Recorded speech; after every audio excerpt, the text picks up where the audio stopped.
Let's be innovative. Let's challenge a norm. Let's raise the bar. Let's be the elite.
A new beginning, another opportunity to make a statement.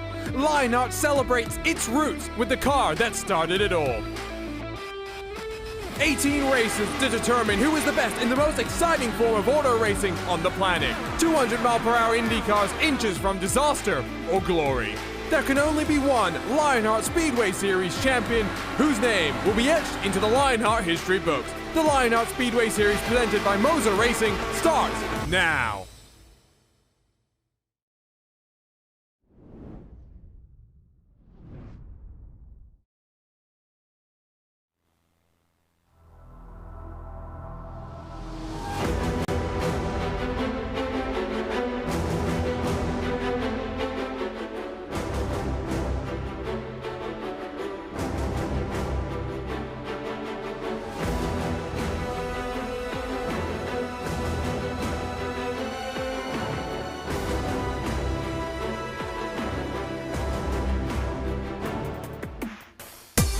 Just a week ago, Matt Taylor showcased his ability to not only slice and dice his way through dirty air, but find his way to victory lane in dominating fashion in Kentucky. This week, the top drivers of the Lionheart Speedway Series are up to another challenge. It's time for short track action. This is the Gomez Sim Industries Gateway 200 from the virtual Worldwide Technology Raceway on iRacing. Hello everyone and welcome to Race 7 of Season 2 for the Lionheart Speedway Series presented by Moser Racing, live on racespottv and ESTV. The Lionheart Racing Series is powered by HyperX, the maker's premier gaming gear like the legendary ultra-comfortable Cloud9 gaming headsets. Whatever you play, however you play, HyperX knows we're all gamers. For more information on HyperX products, visit hyperx.com. My name's Justin Prince. Alongside me tonight is Andrew Kinsella with our producer, Tyler Maxson. You can follow along with live time and scoring thanks to our partners at ATBO to follow along with your favorite teams and drivers in the virtual world of motorsport. Let's dive straight into our graphics esports countdown to green as we get ready to go racing tonight. Just in the shadows of the Gateway Arch, Madison, Illinois, the spotlight is on tonight, Andrew, with plenty of drivers looking to bounce back from a pretty crazy run at Kentucky. A completely different challenge for these drivers here today, Justin. We go from the high banks and the wide open spaces of the Kentucky Motor Speedway to the tight confines of the Worldwide Technology Raceway, otherwise known as Gateway International. And what a change this 1 week will make for some of these drivers. And it's just what the doctor ordered, because as you mentioned, there were a number of drivers who had more bad luck befall them. So maybe a change in the style of racing is just what they need to reset their season and get things going again. Let's take a look at the schedule presented by Next Level Racing. As mentioned, we're at Gateway tonight, and this is in a big-time stretch for competitors leading up to the second Triple Crown of the season. Michigan and Nashville on the docket afterwards, but keep in mind, this is essentially, if you look at how things are broken down, the first short track package track essentially in the calendar for Speedway. Yeah, of course, we did have Milwaukee as well in round 3, but yes. This is a little bit of a different animal compared to Milwaukee. You do have the very tight corners in the 1 and 2, but then 3 and 4 wide open, and it allows you to get all types of runs down that front straightaway. So we should see a lot of passing here today. Be very interesting to see the strategy, especially the fuel strategy. But as you mentioned, this schedule, we've got some crunch time coming up here, coming into that second Triple Crown. Michigan, the high banks, always a thrilling race. And then we go to a new race for the Lionheart Speedway series in Nashville Super Speedway. And that's going to be very interesting to see how these drivers handle that before that big Triple Crown race at Indianapolis in July. First half of the season getting itself in full swing and then some towards that midway portion of the campaign. Take a look at the driver standings presented by Graphics Esports. Matt Wagner enters tonight with a points lead over Joe Branch, Trevor Malone, Matt Taylor, Craig Forsyth, the top 5. Separation amongst the top 2, 13 points currently entering this evening. And plenty of ferocious comebacks still in the standings. Wood is now in the top 6 with a chance to leap up to 5th with a good run tonight. Absolutely. These standings are incredibly tight here, Justin. You mentioned that top 3, but even the top 4 of Matt Taylor, really, really close. But the back half of the top 10, also very close. There's going to be a lot of jockeying for position here tonight. It's going to be very important for these drivers to get a clean race. But I'm also looking outside of this graphic as well. There are a number of drivers who have not been having the best of luck so far. You look at the likes of Tony Schowen, Jacob Oster, even Dakota DeMade and Luis Gonzalez Nunez, some drivers that are knocking on the door of great results but just haven't put it all together. This could be the night that they do it and really get back into this top 10 scenario. Plenty of expectations for some of the competitors that they still have some time to try and live up to. Let's take a look at the team standings presented by HyperX. Powerslide Motorsports, they have had a tough battle this campaign. Team Race for Sunset has leapfrogged their way up to second in the standings. Dark Horse Racing has slipped back to third.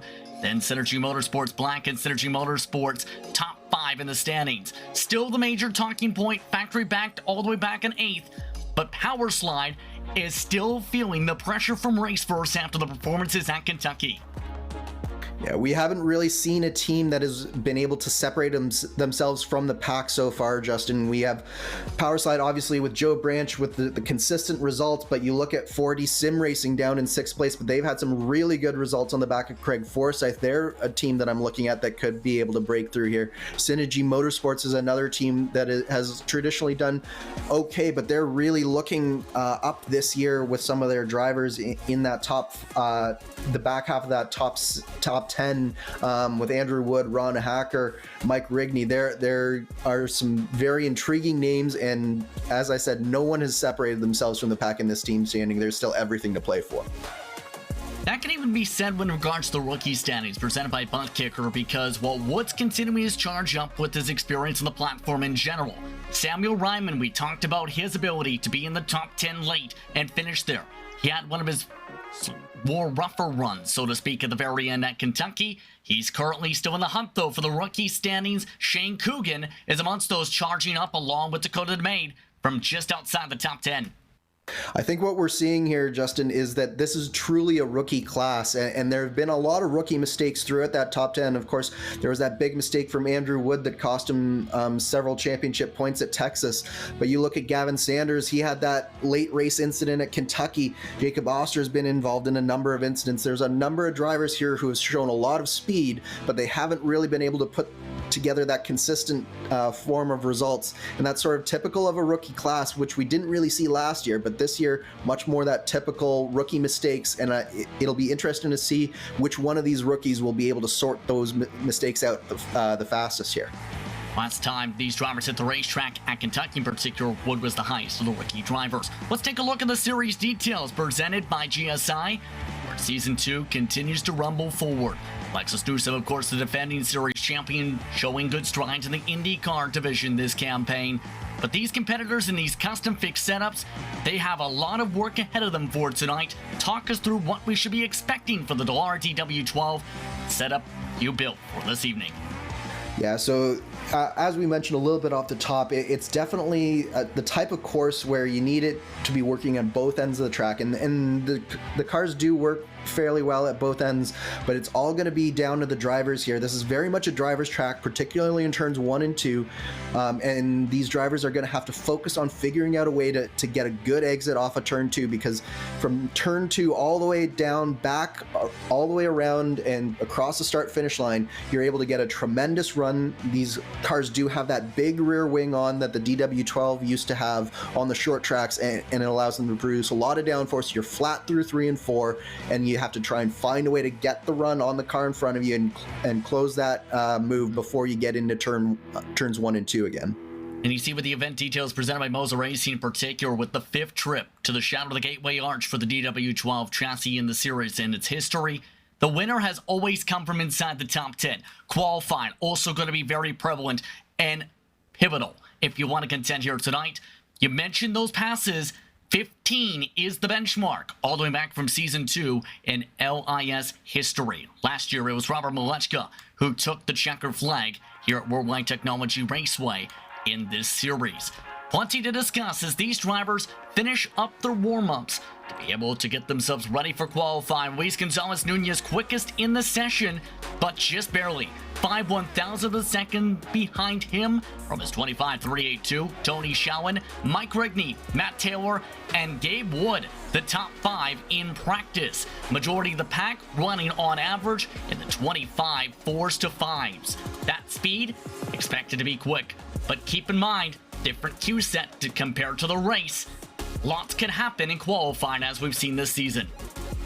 Yeah, absolutely. And as you mentioned, Justin, qualifying is going to be very, very important for these drivers. It does take, while it is possible to pass, it is still a short track in an IndyCar, and it does take a lot of bravery to make those passes happen. And more importantly, at a track like this where the laps go by so quickly, it takes a lot of time to work your way through the field. So it is a tremendous benefit to be able to start this race in that top 10, top 15 position. 4 drivers have EOL penalties for tonight's action. Brian Beard also throw into the mix Michael Goodman, Ron Hacker, Hugo Gallitz for incidents throughout the last round or so for them. So those competitors start towards the back. The roughest of the marks for Goodman, who was a contender for the victory at Kentucky at one point after the pole time was set by him. Drivers are underway to see who can set the pole time this time out, though. Here at Gateway, amongst those on track, Matt Taylor, Samuel Ryman, Ryan King, Gabe Wood, all on circuit so far. Yeah, here we see Matt Taylor warming up the tires and warming up for his run, and it's very, very important here to keep up your momentum on this first lap. It's very tight to say whether the first lap or the second lap is going to be better, but it all comes down to this corner right here, and you see Matt Taylor, he's going to sort of take the outside line here on this warm-up lap, so he really is treating lap 1 of his run as more of a warm-up lap.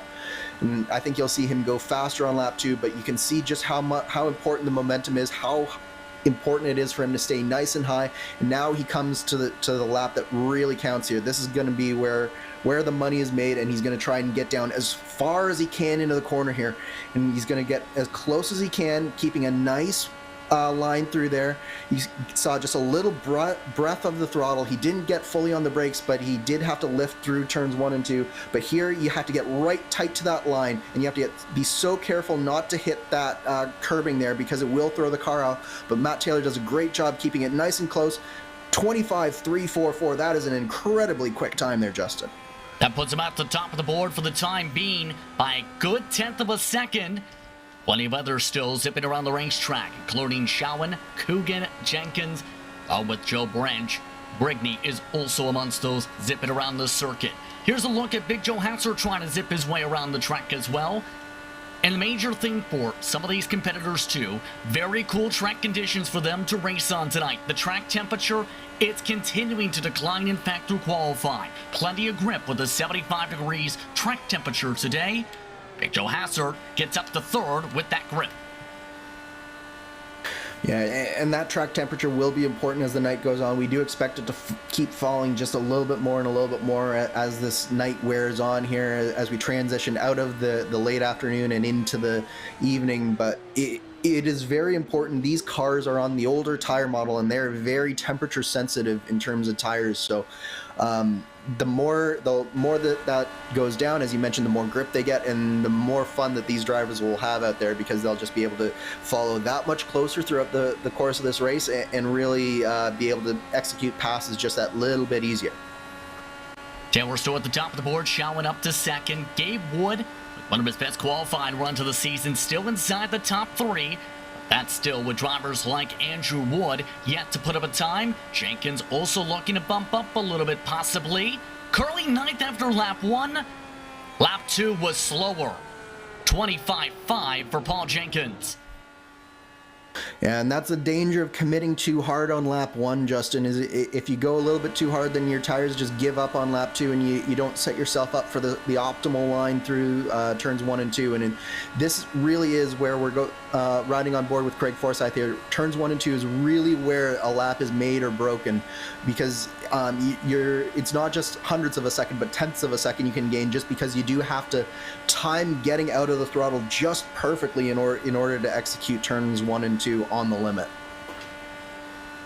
Taker with Forsyth, a good choice of that limit to 25.448. That puts him among the top drivers inside the top 10, with that time around getting him to third. Here's a driver I think we need to keep an eye on tonight. Some good momentum being built up. Luis Gonzalez Nunez as of late. 24th after the first time around. Qualifying's been an up and down adventure for the 14. This time he goes up to 5th. Yeah, nice qualifying effort there from Luis Gonzalez Nunez. Joe Branch, meanwhile, put it P3 there. That's probably the highest that we've seen Branch start in any of these races, Justin. Normally, he's one of those drivers who you just sort of expect to slowly work through the field. Not today. He's going for broke here at Gateway. And with that, the drivers have wrapped up their qualifying session. Overall, 25 drivers setting times, 33 drivers on the entry list, 32 currently in the garage area here at Gateway to get themselves racing for 160 laps. It's time to get ready for the starting grid. Cars making their way to the starting grid for the Gomez Sim Industries Gateway 200, where it was a very tightly contested qualifying session in the 25.3s for Matt Taylor to get himself to the top of the board for tonight's action. As the competitors sort themselves out towards the starting grid, Tony Shawan was amongst the top 2. In second, Joe Branch, Craig Forsyth round out the top 4. Your starting grid presented by Buttkicker. Luis Gonzalez Nunez and Gabriel Wood round out the top 6 tonight. Big Joe Hasser in the 7th spot, just outside that top 6 grouping. Behind them will be also Andrew Wood with Samuel Ryman, AJ Musselman in the top 10, Trevor Malone, Jeff Sheehan, your top 12. Mike Rigney starts 13th with Matt Wagner, one of his lower down qualifying runs of the season, in 14th. George Anzondo back in the field in 15th. Shane Coogan building up some momentum as of late in 16th, while Jenkins and Oster are in the top 18. 19th spot tonight goes the way of Dakota DeMade, with Dane Mull in the 20th position. Christian Jasper 21st with Isaiah Dupree 22nd. Brandon Carter and Ryan King amongst the final qualifiers. One other driver set a time in the session, Jim Herrick. Of note, James Watson, the car currently listed 26, yet to join in the paddock. Gavin Sanders, Ron Hacker, Michael Goodman, Brian Beard, amongst those who are either in EOL territory or did not set a time outright. The rest of the drivers in the grid include Matthew Short, Chris Fowler, Gary Gonzo, who will finish up the 33 entrants here at Gateway. As the drivers get themselves to the starting grid, let's take a look at your featured onboards tonight. First, with the extreme scoring onboard, it's Gavin Sanders. Your complete league management software. Visit extremescoring.info. George Anzondo tonight drives along with the Next Level Racing on board. Take your racing to the next level. Visit nextlevelracing.com. AJ Musselman has the Gomez Sim Industries on board. Makers of high-end esports equipment and controls. Visit gomezsimindustries.com. And the HyperX on board goes to the driver inside row 2, Joe Branch. Whatever you play, however you play, HyperX knows we're all gamers and HyperX is always ready to game. That's a look at your featured onboard cameras for tonight's action from Gateway. Your quick final thoughts and keys to victory, Andrew, before we get revving to the green. It all comes down to one word, Justin, and that's balance. It's balancing aggression versus patience. It's balancing fuel economy versus speed, and it's balancing that car in the aero push, especially through turns 1 and 2. That turn 2 wall can come up so quickly, and it'll catch out drivers here tonight. Hopefully, you can find the right balance and get yourself to the finish line intact. Competition, commitment, excitement. This is Lionheart, and this is the start of the Gomez Sim Industries Gateway 200. We're underway from Worldwide Technology Raceway.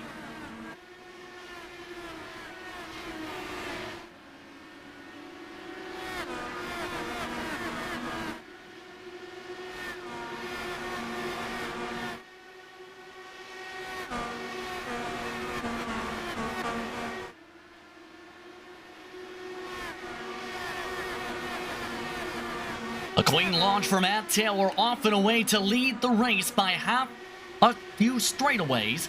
As things settle up for second, not so much for about fifth on back. Nunez battling it out with Wood. Nunez holds on to the spot. Yeah, Tony Schowen didn't get a very good start there, and it's allowed Matt Taylor to really stretch this out. He's almost a second out on Joe Branch in second place now, but all the action here is back in the pack. They're going 2 by 2 here as they try to sort out who's going to be aggressive and who's going to be a little bit more conservative on this start. But Trevor Malone looks like he's one of the drivers who really wants to get back through this field as quickly as he can. He's making some big moves out there. A lot of big and aggressive moves, in fact, in some of these cases, as you take a look at AJ Musselman battling for the 10th position. Samuel Ryman already dropping back 2 spots off the launch. Has a perfect view of some of the side-by-side in and around him. This is the battle going on for about 13th position. Zondo in the picture, and Zondo just avoids the slide-up. And that's Matt Wagner right there, and what you saw there from the checkup from Wagner is he just lost about 3 positions just because he had to check up the momentum that badly. But we're also seeing some battling up a little bit further up front here. Here's Luis Gonzalez Nunez making a move on Gabe Wood, with Andrew Wood right behind the two of them, surveying the scene here. But look at how close they get to the exit of the turn 2 wall there. That's going to be something to watch out for all day, Justin. If you misjudge turn 2, it's very, very easy to get into that wall, and we've seen it a number of times in practice already. Plenty of drivers getting tied out of that turn 2 exit in particular, yes. And remember, in the past, that has been a major trend in all competition levels for Lionheart action. There's also the chance you get too loose and loop it around to the grass as well and hit the inside wall instead. Meanwhile, Gabe Wood, he's under attack from Andrew Wood. It's the battle of the woods. Wood trying to hold on to the outside. Gabe in particular has the Wood logoed machine of Andrew Wood. Can't get the run. And of course, Andrew Wood is in the wood-colored car. That's how you can tell them apart there. But yeah, we're starting to see it stringing out just a little bit, but there are still battles going on back further in the pack as well. But it does look like some of these drivers, they're starting to just settle down just a little bit, just knowing that there is still a long way to go. We're only 7 laps in. Trouble 3 and 4. Oh, no. One car hard into the wall. It's Jim Herrick. A couple others slid up with them. Caution flag is out for the first time. The trouble started right up the road from him, with Gavin Sanders getting some help from Creighton Carter right into the path of Herrick, and Sanders went for a spin to bring out the yellow. Significant chassis damage to the 10 car. I will take full responsibility for that commentator's curse there, because just as I was saying that they were starting to settle down, we get a caution, and as you say, it was Gavin Sanders there getting a little bit of help from Creighton Carter, but so we went 8 laps there, Justin, and I don't think we're going to see anybody taking advantage of the pits here, but here we have the replay, and as you mentioned, yeah, Sanders, I think it was just a little bit of a miscommunication. Sanders expected Creighton to go more for the inside of the corner there, and Creighton was expecting Sanders to stay higher, and they just came together, and Sanders definitely got the worst end of that deal, and that's the unfortunate result, Justin, of having to be with that EOL penalty at the back of the field. He was just in a position that he was trying to do too much too early, I think. So with this caution flag, Carter, DeMade, Jasper, Hacker, Goodman, Beard all elect to come in. Of note, Gary Gonzo did miss the start. However, he has just sprinted into the garage area and may be able to get the 2 car out with minimal lap losses. Albeit it'll still be at least 9 laps down for him, but still a chance to keep on going with Gavin Sanders, the first DNF of the night with that incident. Let's talk about the strategy, though, because we were discussing before tonight's race the potential of the fuel saving being so critical. The windows were projected to be out up to 39 laps full out. How would you play this race tonight? And what, for some, depending on how they play this race, could be as much as 4 stops, if not 3. Yeah, so it should be, if it was green all the way, you should be able to easily extend it to that 40-lap window to do the 3-stop race. That being said, with this early caution here, that's going to make it a little bit easier to make these first few windows, but the more that you save, and it's very easy to save here at Gateway because you can essentially coast from just past the start-finish line almost all the way into turn 1 and save a whole lot of fuel without losing very much time. That allows you to open up the strategy a lot more, and I would say you can save between 5 and 7 laps here if you're really, really good with that right foot there. So it's definitely the case where if you save more at the beginning of a run, by the end of the race, that will pay off in spades because you'll be able to have the lighter fuel loads, the fresher tires, and that's when the track is also the coolest. It's when you're most likely to be able to make moves. So having that advantage there will be a very big factor, I think, in this race as it wears on. Here's an interesting call, though. Samuel Ryman was in the middle of the pack around 11th at the time of the caution flag. Ryman elected to top off during the second time around the track. Ryman has sacrificed the track position to join the top off party, 21st on back. Ryman with the choice is in 25th for this restart. iRacing pace car off, 150 laps to go. Taylor up and away as we're back to racing.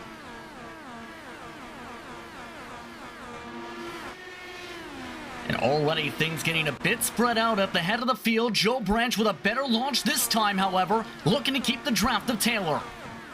Just a little bit farther back, though, Andrew Wood made a big lunge on Joe Hassert, and that's cost him a couple of positions here. He's he was passed by Hassert, but he's also under attack now from Trevor Malone as well. This is where all the action is in the back half of the top 10. Wood, Malone, Musselman is also looking to get up here. So, and Zaldo as well, looking very racy on that inside line. He made that inside line work really well there, Justin, but he just can't keep that momentum up on the exit of turn 2. Bit of a check-up with Mike Rigney taking a bit of a poke to the outside. Toto again stays low. Can he find a way around Musselman? No. AJ Musselman muscles his way around the outside to keep it side by side. Still hard, aggressive battling for the top 10 spot as Enzotto clears him this time through 1 and 2. And there's the slide job where once you get that move made, you really have to get up the track and block off that momentum, or else you find yourself under attack. And look at Mike Rigney sling it down the inside there. That was really dicey stuff there from Rigney, and he's going to get checked up, and now they might just go 3 wide down the front stretch. That's the second 3 wide move Jenkins has tried this race. And again, Jenkins elects to back it off. Here's a look from the GSI on board from AJ Musselman. Everybody looking to find a way around. Rigney still trying to crack that puzzle. But now Jacob Oster looking to find his way around his teammate. And Jacob Oster's really been on the move here, Justin. He started out in 18th position, now knocking on the door of the top 10. He's up to 11th position. Rigney looking to take advantage as well now. So you can see that there's a lot of chess being played here amongst the back half of this top 10, this top 15 area. And they're really having to try and find a way to get track position where they can, and it's all about being able to keep up your momentum and not having your run spoiled with any of the moves you're making, because it's so easy to lose 2 or 3 positions rather than gain the one that you're trying to get. And the critical thing too is the more you fight, the more time you risk losing. To the outside goes Matt Wagner to make the move, near contact behind the wall for Dean Mall as well. But here's the thing, 6th on back, they've already lost a 2.5 plus to the race leaders. The top 5 have checked out, with Big Joe Hassert leading the pack. These drivers still keeping in that draft though, because there is a tiny bit of shuffling here and there for that 6th spot. Yeah, Wood and Hassert have been trading barbs a little bit, but certainly the most thrilling action right now is right where we've been watching in this top 11, top 12 area. Matt Wagner, of course, he started back in 13th. He really hasn't made much progress through the field, which has been really surprising for me, Justin, because we've seen him move through the field on a number of occasions, but it just doesn't seem like he quite has the rhythm figured out around Gateway so far tonight. Well, Jenkins, meanwhile, we've seen him trying to be very aggressive off some of these restarts. Jenkins already back to nearly where he started, 16th position. He's also right now a little bit in front of Shane Coogan, who's trying to get a little bit of battling done, although Jeff Xion wants to get a little bit of passing done for 19th. Yeah, absolutely. And just in front of these drivers as well, the big mover on the day so far, Chris Fowler, from 31st all the way up to 16th position. So there's definitely possible to make some of these moves happen, but it's definitely, I think as the tires are starting to go off here, it's definitely getting harder and harder, and you're seeing more mistakes being made and then opportunism based on the mistakes rather than the passes happening sort of more organically. Dwarf Nordy, you see on the pylon a bit of squabbling between Wood, Hassert, and Wood still. See in particular the slingshot effects being taken and some of the passes. Some of these drivers trying to sort themselves out to figure out if they can find a way to close up. And Zaldo amongst this, he still wants to make some more moves, that time 9th around Trevor Malone. Yeah, and it does look like here, Justin, there is a little bit of traffic going on as well. Oh, that's Jim Herrick. Perfect timing to mention that they're reaching traffic earlier than expected. Not in the way they were expecting there, as Big Joe has to lose the spot to Wood from that. Yeah, so that traffic really tripped these guys up, and now they're a good 2 seconds back of Luis Gonzalez Nunez in 5th here, but what they've really got to do, I think, is start to have a little bit of co-opetition here, and just Hassert and Anzaldo need to cooperate with Andrew Wood. The problem with that is I know both Wood and Hassert really enjoy being the first car in a pack, so I doubt that there's going to be too much cooperation, but it does look like for now at least Andrew Wood has solidified himself into that 6th position. Of note, Gary Godsell's pulled into the pit lane as he is already past Sanders on track. Jim Herrick has pulled in with damage, it appears, from that recent contact. Wood currently 3 seconds back of the race leader. Speaking of those leaders, keep in mind the pace average right now by them, the 25.7 bracket for them. This second pack running, some of them are in the 25.6s, some of them are running as low as 26-second flat times with some of the shuffling in the line. Yeah, and a bit of a squeeze just up that road. You've seen just at the split second, Oster nearly squeezed the wall. Now another gets spun around into the wall. Cars flipping around. Hacker and Carter collide for the caution. Yeah, Creighton Carter involved in the second incident of the day for the 71 car, and unfortunately it looked like the victim there was Ron Hacker, and it does look like there's substantial damage to both cars here, Justin.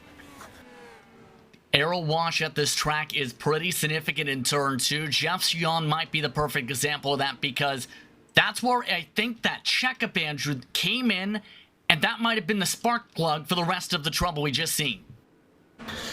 Yeah, absolutely. You can see that there's a big checkup. That 18 car checks up. Creighton does nothing wrong. He gets out of it. I'm not sure who it was that originally hit him, but then Hacker nowhere to go there. So just an unfortunate incident. I think it might have been Shane Coogan that got into the back of the 71 car there. Ron Hacker getting absolutely demolished from that as well, but the pit window is open as a result of the caution. That being on lap 25 right here. We'll see if anyone from the top-off party elects to come on in this time. Christian Jasper elects not to pit this time. Dakota DeMade, King Goodman also staying out. Everybody else staying out this time, or coming in, should say, this time into the boxes. Yeah, and if you stayed out the last time, you pretty much had to come down this time. The tires are going off and you're more than halfway through the fuel run, so you needed to come down here. But I like the play from some of these drivers who did stay out. I think it's going to be really important for them to maintain that track position that they got, particularly if you're, say, Michael Goodman, who had that end-of-line penalty. Suddenly you'll find yourself very close to the sharp end of this field, and you've got a completely different complexion on this race. I think you get some confirmation there, too, from the longer pit stop scene. Wing change for Coogan that takes a 13.9 second stop. Jeff Gion changing some parts as well in the rear wing for 24 seconds. Everyone else a standard 8 to 9 second pit stop, with Gardner and Hacker significant damage for the incident. Getting to talking about Goodman real quickly as well, though, was able to catch up with him after another league race where he's running the super late models, and I asked him about him taking things running. You also have drivers like Ryan King having to dart their way by going running on by and just avoiding. Yeah, and there's nothing scarier than seeing that smoke and then suddenly a car appears in front of you. It puts your heart in your mouth, and I know that would have been a Code Brown moment there for Ryan King. He's now third in line, by the way, right in front of Goodman, who was talking about where he felt confident on his speed. It's just been about the execution in that pit lane and the timing of his stops that's really hurt the 99 in his opinion. Yeah, and we have definitely seen that Goodman has been very fast at a number of different tracks. Of course, he's qualified so well this year. He's been rarely outside of the top 5 in qualifying. Of course, he had his EOL here today, so that's why he started so far back here today. But yeah, it's just one of those things where Goodman, he just hasn't put it all together in a race, but he's definitely the type of driver who can easily do that and easily be one of the drivers who can take a win on any given oval and any given day. Gary Gonzo now officially out of the race once more. He's sprinted back into the garage area. So now we're down to 28 cars running on circuit. Jim Herrick, the only one running laps down at the moment. Everyone else with mandatory damage repairs on the circuit or officially done for the night. Christian Jasper looking to try and lead the field next time around to the green flag, and would be one of the first times, if not the first time, Jasper has had this opportunity this season. He's led a grand total of 16 laps on the season. 2 times he's led 4. He led 8 at Homestead. His best finish, 20th position to start the year. It's not been pretty for Jasper. No, but that is almost to be expected with a rookie in the Lionheart series. Is you really do have to spend some time getting your feet under you and really understanding the level of competition here, because it's so strong in the Lionheart series. It's so difficult to find your way into that top 5, top 10 conversation race after race, as we've seen the likes of Matt Wagner and Matt Taylor do so often. So it's definitely good to see Jasper at the front of this field, and let's see what he can do with this restart here. Jasper DeMade, King, Goodman, Taylor, Branch, your top 6. Shawan, Forsyth, Nunez, Hasser, the top 10. Keep in mind the biggest mover of the race so far, who has not stayed out this caution. Chris Fowler, 13 spots gained. Most spots lost. Samuel Ryman, minus 16. Green flag up on the stand, back on her way. Jasper with a great launch over Dakota DeMade, who tries to dart around first. Taylor losing ground to those drivers who were on that stay-out strategy. Branch looks to take advantage of the inside. That was a brave move from Branch, and unfortunately he's just run out of momentum there, and he's going to have to get things gathered up if he doesn't want his teammate all over the back of him. But yeah, it'll be interesting to see just what type of run Matt Taylor, Joe Branch, and Tony Shallen will be able to get here on those leading four, because the tire advantage should be fairly significant, but you can already see Matt Taylor defending to the bottom. This might not be the best move if Joe Branch can keep the momentum on the outside here. Taylor washes up, he hit the curbing. Taylor loses ground. Joe Branch up to 5th position. Taylor losing ground as a result of that mistake behind him. More shuffling as Rigney and company trying to get themselves sorted. Yeah, 3 wide for a minute there with Rigney and Wood, and I think that was Fowler as well. But the action right now is focused on the leading 3 of this main strategy, we'll call it, with the leading 4 in the race being on the alternate. Joe Branch, this is very big for him. He hasn't necessarily been a driver that we've seen lead a majority of the races, but when you see him make the moves that he's made so far tonight, you can definitely tell that he's feeling it, and that could spell disaster for some of his competitors. And that's the intriguing thing when it comes to Taylor. Keep in mind his track record. He's usually found a way to make passes others haven't been able to with the short track package when it comes to this car. Right now, starting to struggle with the dirty air, it seems. Taylor trying to go for the send just up the road for the shuffling with Shallen and Forsyth. That has settled it in. Taylor on the bottom coming out of turn 4. Up in front of them, Keenan DeMaine making swaps too. Yeah, there's a lot of action throughout this field, and Craig Forsyth is another one on the move. He made the move around Tony Shallen there, and of course he was on vacation last week at Kentucky, so I think Forsyth is looking to make up for some lost time and lost ground in the championship here. Of course, it will wash out with the drop week, but he is definitely looking up to make up for lost time, and he is, of course, a 2-time winner already this season as he gets very close to the back of Matt Taylor there. He hit Matt Taylor, in fact. That has caused wing damage for Craig Forsyth. Trouble for the 72 from the contact.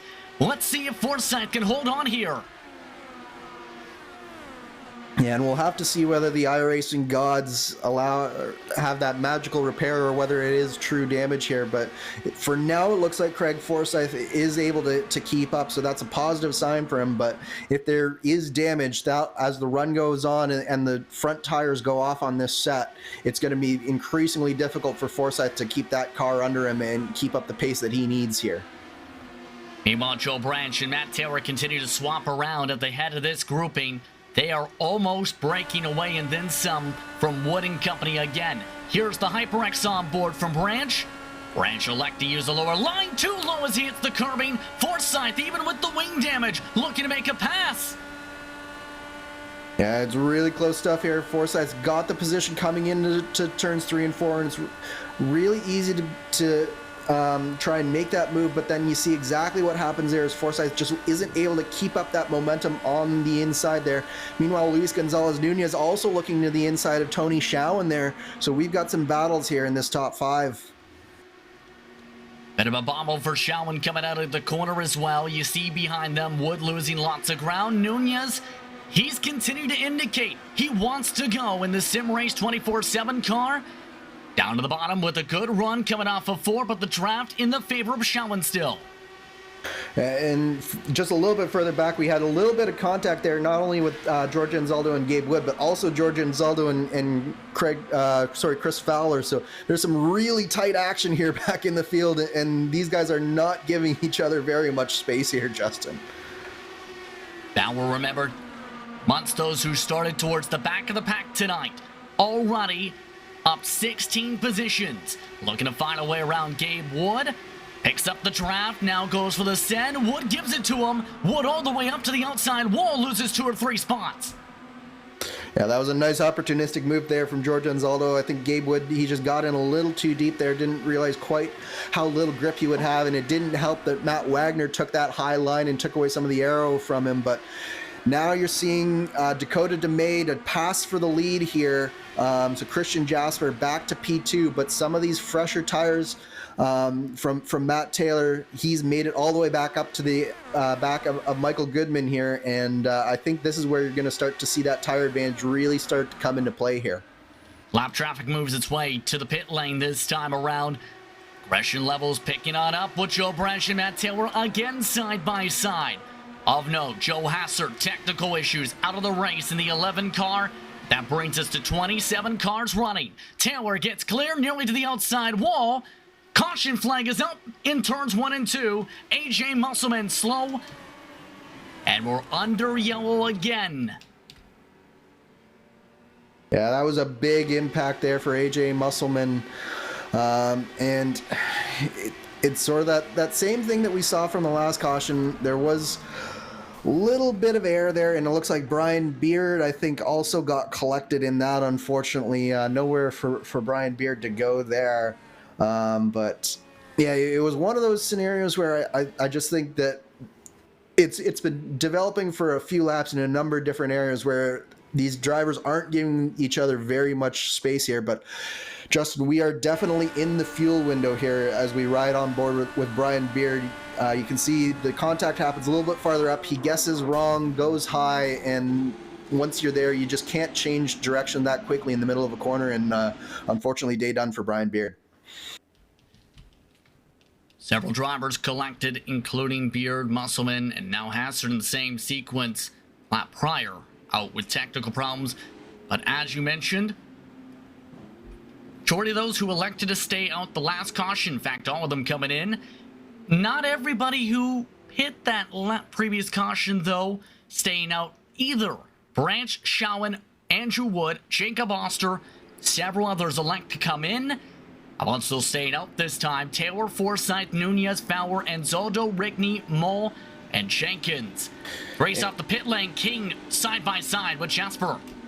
And I really think this is a mistake for all the drivers who stayed out. We are 43 laps into this race, and we mentioned that flat out you can go 39 laps on a tank of fuel. That is exactly 2 more pit stops here. So I really do think that everyone who stayed out here is making a big mistake strategy-wise, because they're going to have to pit at least 3 more times here, whereas everyone else who just pitted here have now cut out a stop. That's the critical thing. There seems to be that thought process coming in, Andrew, where some drivers may be banking on the caution popping up in 20 laps. But here's the tough part of all that. You can't necessarily strategically plan out for a caution flag. In this type of a race, you never know if you get a 10-lap run or a 10,000-lap run. Absolutely, and particularly if you're Matt Taylor, where you were already doing so well in terms of track position as it was. You were in the top 5 already. To me, there's no point for him or Craig Forsyth or Luis Gonzalez Nunez to stay out here. I think it could be a little bit more understandable if you're Dean Mall, if you're Paul Jenkins, who'd been sort of in that top 15, top 20 range. That'll at least give you track position, but yeah, it's going to be very difficult for me to see Matt Taylor's strategy coming good here, because like even if caution comes out in 20 laps, if I was one of the drivers who came down pit road, I wouldn't be pitting there. Exactly. Already approaching the start of lap 45 this time around. An update coming in on the situation from Gary Gonzo.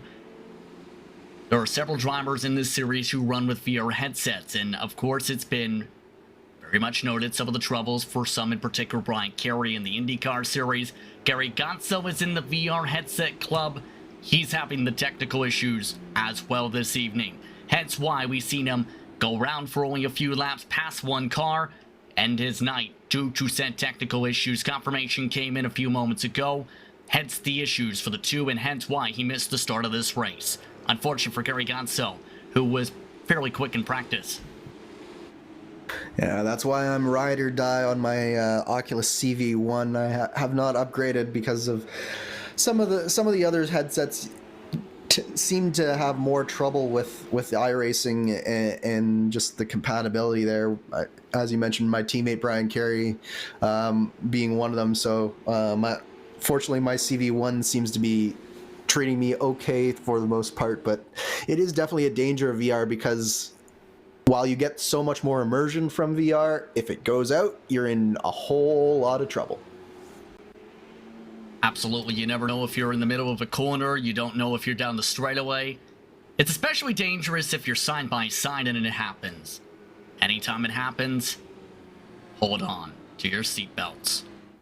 115 to go this time by a round. Taylor, the race leader again. Forsyth, Nunez, Fowler, ends on to the top 5. Rest of the drivers who stayed out, Rigney, Mull, and Jenkins. Then it's Ryan Eric King, who was the first of those off the pit lane who pitted. Jasper, DeMade, Goodman, the top 12. It's back to Dallara busy battling yet again. The fall-off, seeing the drivers who pit after they sorted themselves out take about 5 to 10 laps to get to the drivers who stayed out. Green flag is out. Taylor off and away well. And already a few of the drivers looking to try and take a bit of peeking. Amongst the drivers, single file out of 2.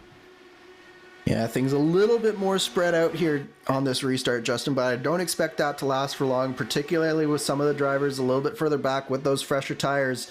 You look at Tony Schowen and Joe Brandt are already going too wide here, and they've got Jacob Oster right behind them as well. So I definitely think that we're going to start seeing these guys press just that little bit harder now that there's mired a little bit farther back in the pack.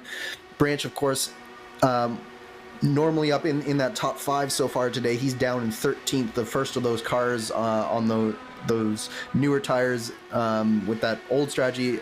I did forget about Jasper, King, DeMade, and Goodman, who have gotten back on strategy as well. Oh, and those cars are 3 wide on that strategy. Oh, my. Trying to dive it around. Jasper goes middle. King goes outside. DeMade hugs the bottom. Everyone makes it, albeit a little bit of a ping coming from King, who was very close to touching the wall. He gets the run inside for 3. Yeah, that was a heart and throat moment there for King, but he seems to have gotten away with it, and he's gotten around Jasper. But the problem is that all of this fighting between these guys, it's allowing Paul Jenkins, Dean Mull, Mike Rigney, and the rest of the top 5 to really start to get away from these guys. So they have to be very careful that they don't let the leading group get too far out in front, because then it's going to be very hard for them to reel them back in if we don't get the cautions falling the right way. Jasper getting cycled now into the heart of all this fighting here too. Goodman outside, electing to go that lane. Matt Wagner trying to jump the queue and boxes in Joe Branch behind Jacob Oster. On the bottom, DeMade still rounds it down. Can't get back side by side with Jasper. Wagner loses all the ground as he can't get clear for the turn 2 exit. That's the tough thing it seems today. Finding that balance of knowing when to pass and hoping you can clear by turn 2 exit, it seems. Yeah, absolutely. Momentum is so important at this racetrack because it basically takes you a full lap to get your momentum back if you screw it up in turns 1 and 2 especially. You just need to be able to carry that momentum, because getting the run is so dependent on having that speed advantage out of turn 2 and into turn 3, and then being able to carry that speed on the bottom of the racetrack is very important as well. So it's really important that these drivers time their runs extremely precisely, because otherwise you lose a lot more than you gain. Meanwhile, DeMade on the rumble strip, oh boy, 4 wide behind him. Jasper goes middle with Goodman. Goodman backs out of it. DeMade somehow survives. And Joe Branch with the brave move to the inside there. He barely avoided his teammate Matt Goodman, but he made up 4 positions in one corner there, all because of that bobble from Dakota DeMade on the inside. But this is not done yet here, Justin. We've still got 2x2 action through these corners, and even 3 wide again with Tony Schowen, Michael Goodman, and Andrew Wood towards the inside. Wood wants his way around Jasper now here too. Wagner side by side with Jacob Oster. Oster with the squeeze, gets the draft down the front stretch. Wagner backs it up, goes back of the line. Does Wood elect to take the send? Of course he does, to the inside of the Dark Horse Racing car. Oh, this is really tight action here, and nice move there from Andrew Wood, and it does look like Jasper is finally starting to get his momentum back after he just got swallowed up there for about 2 laps after that big moment through turns 1 and 2, and it's really shuffled the order here. Branch and Goodman are now sort of the front of this whole pack here, along with Dakota DeMade, but Jacob Oster is one that I'm keeping my eye on right now, Justin. He's really been moving up. So has Matt Wagner. We were talking earlier that Matt Wagner might not have figured out Gateway quite as well. It looks like he's started to figure it out just a little bit better now. Seems like that absolutely right now with the flow of things. starting to calm down. Just as they say that, one driver elects to take a hard left and a hard right and down to the flag stand. Checkups in contact. Dupree goes around. Dupree to the wall. The 98 demolished as we're back in our yellow. And that's a shame for Isaiah Dupree. He was having a nice solid day there. He was just being quietly going about his business, and it looks like he just got caught up in, I think, a bit of a checkup there through turns 1 and 2, and he got run over, and it looks like it'll be day done for Dupree. But who is that right behind him? It looks like was that he got into the back of Trevor Malone, and who was that who got into the back of him after that? Matthew Short. Yeah, it was Matthew Short, absolutely, and it was just a case of a chain reaction checkup there, so just unfortunate there. But this will be very interesting to see who of these drivers come down to the pit road. There's just nothing that Matthew Short can do there. You can't react in time to check up when something like that happens in there. But we have a number of drivers coming down pit road, but who is going to stay out? That's the real question. We've got a number of drivers staying out. Some drivers who are coming back down, like Christian Jasper, that I wasn't expecting them to. Dakota DeMade with a very interesting move. I don't think that iRacing will let you do that. So I would expect a penalty there from Dakota DeMade potentially. After he exited out of the pit lane there, but we'll see if iRacing has anything to say about that. Yeah, if he gets the penalty, he'll find it out by the time he passes Blue Cone, believe. Top 9 stay out on the racetrack. Everybody else coming and we got a spin. lane. We got a couple of spins on pit road. It's Jasper who's around in the middle of the pit lane, right on his pit exit. Not what Jasper wanted to have happen. That loses a majority of the track position. And remember the contact with Taylor earlier? We've got the response and the reason of the longer stop. He looks like he might have had rear wing damage that whole time he was leading that past run. It's very interesting there for Matt Taylor. I'm not sure where he would have gotten that wing damage. When he got the hit from Forsyth? Oh, yes, that's right. Yeah, Forsyth did get into the back of him. So that probably was just hard enough to knock out that rain light. And that is a mandatory wing change that Taylor had to go through. So Taylor now has everything to do in front of him. Who was it? There was actually 2 spins on pit road. Jasper was one, but Jeff Xiong was another one who spun on pit road there. So that was a very eventful pit road sequence there. No question about it. So everybody having the spinnies. Gabe Wood coming back to the pit lane this time by. Lights are still on top of the iRacing pace car for reference. Still no word in terms of the situation with DeMade, who is currently 4th on the racetrack with his decision. The first of those off the pit lane with the craziness, Chris Fowler. What a night to charge for the pack. Fowler amongst those who did not set a qualifying time tonight. Second highest in terms of that statistic. First on his strategy, though, which is the key thing, with 100 to go by the time we get rolling. Yeah, absolutely. Fowler's been doing a really good job all night long. He's been one of the drivers who can move through that pack, but I really like the drivers at the front of this field right now, especially Joe Branch, Michael Goodman, those Powerside Motorsports drivers. They're really looking strong, and Jacob Oster in 5th. This is one of those times where Oster has been a guy who's been caught up in a lot of stuff and a lot of incidents not of his own making, but if he's in 5th place, it's far less likely that the misfortune is going to befall him.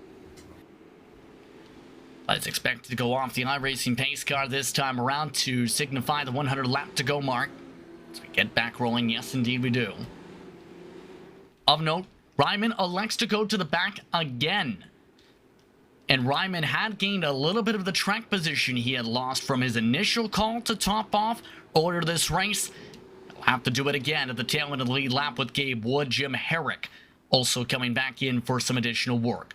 But to reset the field, it's Kane, Branch, Goodman, DeMade, Oster the top 5, Wagner in 6th, Andrew Wood, Tony Shaw, and Shane Coog in the top 9.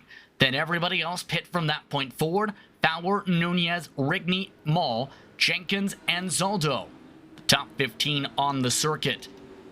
And all these drivers continuing to showcase those differences in the lift marks in particular we talked about so critical in 1 and 2.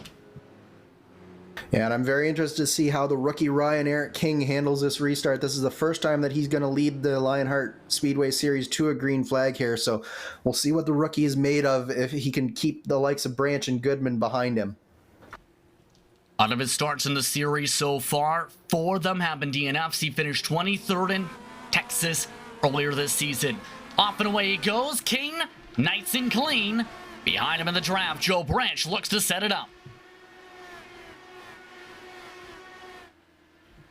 Already Jasper amongst those trying to take some peeks in the heart of the pack. Couple others looking to the inside out of turn 2. But King looks to pull away with his first laps under speed. All while the others get a little bit busy. Yeah, there was Tony Schowen taking a look at Andrew Wood there as well. And then we've got Chris Fowler working over Shane Coogan as well with Mike or with Luis Gonzalez Nunez looking as well. So all sorts of battles here, but we definitely do seem to have a little bit of a breakaway here. The top 3, Branch and Goodman have been able to stay with King, but Jacob Oster had to get around Dakota DeMade there into 5th place. DeMade down to 6th now, and it looks like Oster has a little bit of work to do to try and get back into the draft of Michael Goodman in that leading 3. Meanwhile, on screen, the battle going on for 6th or 7th. 7th with Schowen, 8th with Andrew Wood. Chris Fowler boxed in amongst the bottom at 9th. With Gonzalez Nunez back in the line inside the 10th spot. Lots of boxing in effects being taken to try and complete some of these passes, it seems. Andrew Wood's been boxed in a couple times right behind Tony Schowen in this draft. Fowler's trying it again. Fowler with the squeeze. Near contact in the entry to turn 1. Yeah, and this is really tight stuff here, especially with some of these drivers like Wood who have stayed out on these tires, so their tires just aren't quite as fresh. And it is just that little bit more dicey when you have those older tires that have gone through a heat cycle, and so there's a good amount of respect going on between these two right now. So it's good to see some nice clean racing here, but it can very easily turn ugly in a second, as we've seen a number of times already this race. Andrew Wood still wanting to keep things busy though, regardless of all this. Trying to leapfrog his way with the draft underneath Tony Schowen. Back up inside the 7th position. Not so fast, says Tony. Tony thinks better of it, Chris Fowler says. Sorry, you didn't think better of it quick enough. He tries the outside and gets it for turn 2 exit.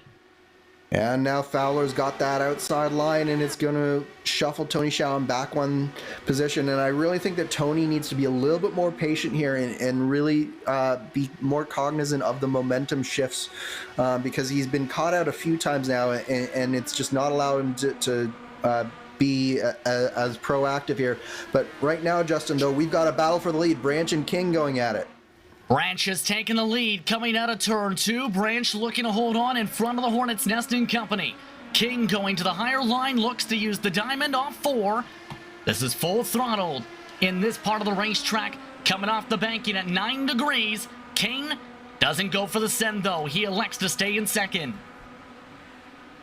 Yeah, really smart driving there from King. I don't think that he quite had the momentum to be able to pull that off, but this is really important for Joe Branch as he's gotten around the rookie, and now he's going to be able to dictate that pace from the front, and this is something that we've not really seen Branch be able to do, but it is definitely something that's in his repertoire, particularly on short tracks. This is the type of track that Joe Branch really likes. That's Paul Jenkins scraping the wall with the right side tires. Doesn't look like any visual damage from that close scenario. He's still in 13th despite that. Yeah, but you can see just how much risk these drivers back in the field, they have to take that risk in order to try and make these positions up, because this is where it's really, really competitive, is when you're sort of 6th, 7th in line and you have to find a way to get that advantage. And Jenkins there just cutting it just a little bit too fine, but it looks like, as you say, he's made it through, and he's still all over the back of Luis Gonzalez Nunez here. Keep in mind, Luis Gonzalez Nunez 3rd in terms of those who pit the previous caution. Chris Fowler, that leader in that strategy window, currently on the track, albeit he needs to find a way around a few of the drivers. In fact, both he and Rigney do. Coogan is the next one up under attack. Coogan tries high side. Coogan still defends well. And that high side really seems to be working well in 1 and 2, particularly on the older tires. It's just not giving the drivers on the new tires enough grip on that inside to really square up that corner. And of course, every time that they try to go to the inside and fail, it puts them right back into the laps of the people right behind him. So Rigney under fire now from Luis Gonzalez Nunez and Paul Jenkins. Lap traffic down to the bottom of the track as well. That's Jim Herrick running slow at the bottom of the circuit, curling at 100 miles an hour to the pit lane entry. Out of the way of the race leaders for now. Nunez pushing up the track though. And remember, when it comes to Nunez, this season he's shown good strides in parts of the campaign. When he keeps it clean, he finishes well. When he picks up an incident, he usually finishes in the teens. He tries to move himself towards the edge of the top 11. Yeah, we've definitely seen some nice growth out of Luis Gonzalez Nunez, as you say. It's just a matter of him taking that one further step and being that consistent threat to not only be in the top 10s, but also to win races. And in order to do that, you have to stay clean. But look at that run from Giorgio Anzaldo, trying to make it 3 wide through 1 and 2 there, Justin. That's a little bit optimistic. He hit the curb, hence why there was such the massive checkup from Anzaldo. All the back to 16th from that. Give some breathing space though for Gonzalez Nunez to get to work on Rigney, who's trying to get to work on Coogan still. No sends up the inside yet. In fact, they've lost the draft and then some to 9th position. Here's a look at that main pack. Branch currently leads it. Jacob Oster right at the gearbox of Ryan King. Michael Goodman has dropped from 2nd to 4th this lap already. Yeah, so Goodman and King were battling there, and Jacob Oster seized on a little bit of a bobble from Goodman there, and Goodman did a good job of limiting the damage and not allowing Matt Wagner to get by. But there's a really strong run here from Matt Wagner. He's been doing a good job of figuring out 1 and 2, and he's really started to get these nice strong runs here, and it looks like he might just be able to make a move here on Michael Goodman through 3 and 4. Will that be the case? Yes, it is. Wagner clear off the corner, approaching halfway, 84 laps to go. Battle for the race lead is on again. Inside, King wants it again. Outside, Branch gets the pull. Oh, and back in the field. Trouble coming out through turn 2. It's Paul Jenkins around, and the caution is out once more.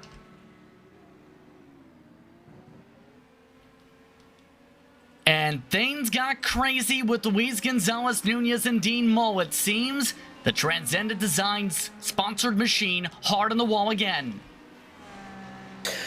Yeah, and that's a real shame there for Paul Jenkins, but yeah, so you can see there's a fair bit of air between those two cars, and it was a mirror image of what we saw a little bit earlier into 1 and 2, where probably both of those drivers could have given each other just that little bit more space, but really it's just one of those racing deals, and unfortunately Paul Jenkins really does come out on the wrong side of that. But this throws an interesting strategy card in here, Justin, because we're just on the very outside of the window, if I'm calculating this correctly, to make it on one more stop from here. So I think they should be able to stretch it out, but it'll be very close. Of note, Dakota DeMaid currently out of the race with a technical issue as his car went hard left into the edge of the pit exit wall, as well as part of the infield of the go-kart center. So another driver involved in trouble. Here's Dean Moe's look. And some of the air may have gone him too. Everyone but Christian Jasper is in. Yeah, and I think this is the sign that everybody wants to try and stretch it from here. So this is sort of the strategy reset yellow that some of these drivers were really looking for, and particularly the likes of Branch, Oster, and Goodman at the front of this field. This is exactly what they were looking for in terms of being able to reset and really solidify their space at the front. Meanwhile, the likes of Matt Taylor or Trevor Malone, they're still mired way, way back in this field. They actually lost the draft to that whole busy pack of 10-15 cars fighting prior to the caution flag. Christian Jasper, of note, the only driver in the entire field who has stayed out here. That is a gamble where before everyone was willing to try it. Now with the field coming towards 80 to go likely for the green, that's a little bit tougher to ask. Yeah, like, here we basically know that everybody who came down pit road is on for a one-stopper, and Christian has to have a two-stop. So basically, he is hoping against hope for a yellow to come out, and the yellow has to come out for him in such a lap number that he is basically almost out of fuel, but not quite out of fuel. It's a really tough strategy ask from Christian Jasper. Not the move that I personally would have made. See if he elects to try and take a bit of 4D chess moves we've seen from some, and turns it into, essentially, Sunset Arctic graphics design pieces? I'm not sure how to pun that to race name compared to 4D sim racing. I'm going to leave the puns to you here, Justin. Very punny. Either way, 80 to go, and Jasper's coming down to the pit lane, possibly. I am not sure about this one. Why not come in the first time around? I mean, the only thing that I can think of, Justin, is that he was fairly far back in the field anyways. So by doing this, he's going to be much more secure on fuel. It's going to be probably about half a gallon, maybe even 3/4 of a gallon his way in terms of the fuel. So he will be able to press a little bit more.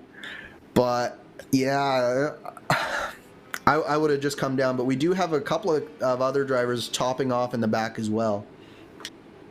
So, pit stops underway for Jasper, Ryman, Xian, and Jasper spun it again. Man, that pit exit has been treacherous for Jasper so far, but the one nice thing about coming down pit lane now is there's no one to make contact with him when he spun there, so it'll be a no harm, no foul situation for Jasper, but it could have been a lot worse if he had come down when we all thought he should have. So just past halfway, of note, there may have been a warning towards the spotter for Andrew Wood as well for the radio communication chatter, or if you have a spotter, you have to make sure that spotter talks strictly to you. Make sure it's not over the full team comm. Right now, Ryan King looking to maintain comm at the point. Joe Branch looking to bring the speed. Just past halfway, Jacob Oster, highest he's been in the running order in weeks. Green flag's back out.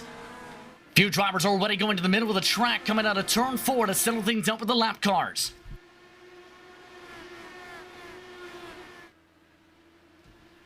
Already Branch within drafting distance for King to try and set things up in the next lap or so. Yeah, really nice start there from Branch, and he knew that he had to get a good start because Jacob Oster also got a really good start.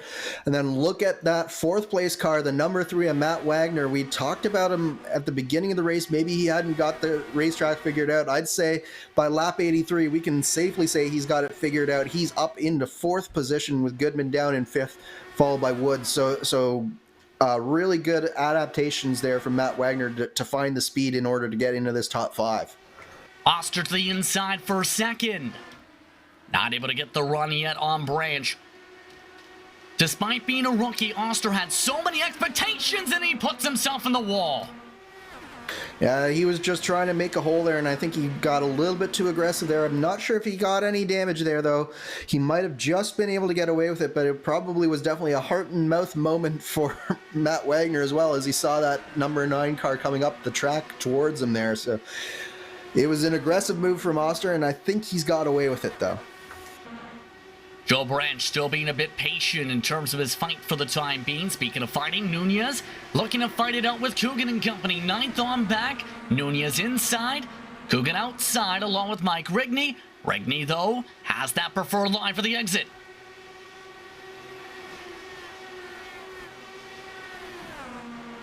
Nunez still wrapping his way around the bottom of the racetrack in this sequence. Dean Moll looking to try outside too. Craig Forsyth along with Matt Taylor in a better position than last run, Andrew. Yeah, and you can see that the outside right now is really rolling, and Luis Gonzalez Nunez finds himself just in that little bit of trouble because he's just not able to get that good run off that bottom side, and he's not able to allow the car to track out. And in fact, he goes all the way back now behind Craig Forsyth. So that was about 4 positions lost for Luis Gonzalez Nunez there in the space of a couple of laps. Meanwhile, Branch took a peek in 3 and 4 for the lead. Oster takes a peek for second. Instead, nearly rides the merry-go-round around the top of the racetrack. Instead, has to hold on to third. Wagner still watches along to the popcorn seat. 3 different lines being used in 3 and 4. Branch still wants to go.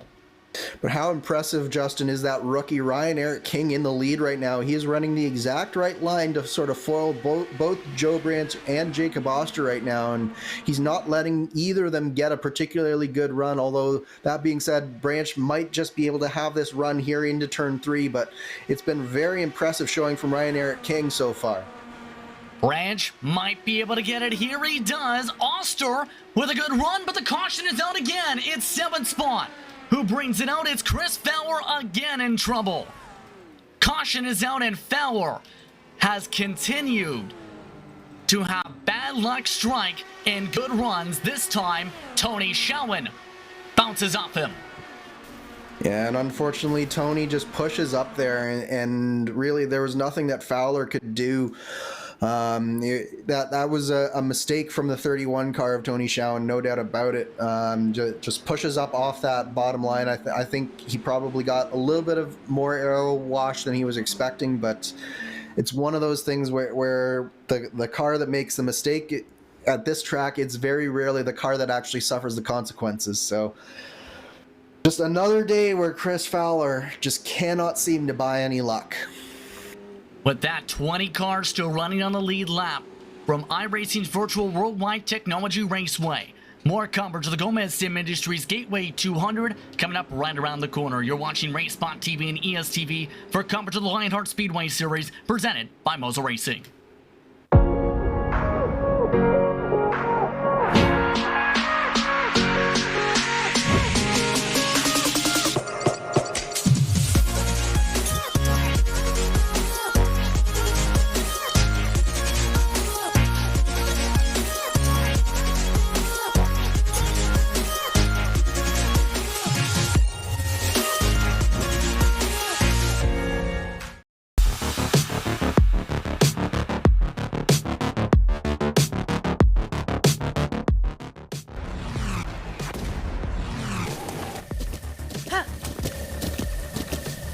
With the Buttkicker Gamer 2, what you see and what you hear is what you feel.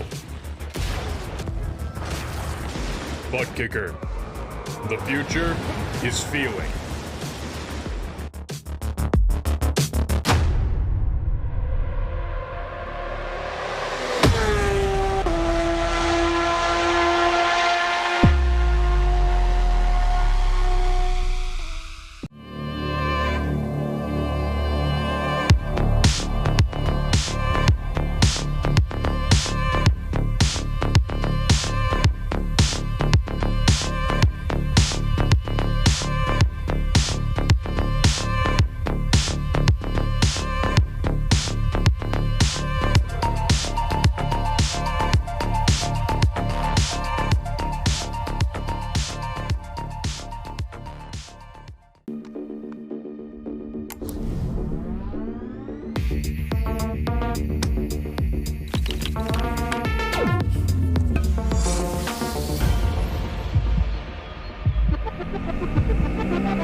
you're looking high above Worldwide Technology Raceway as we're under caution with 69 laps to go.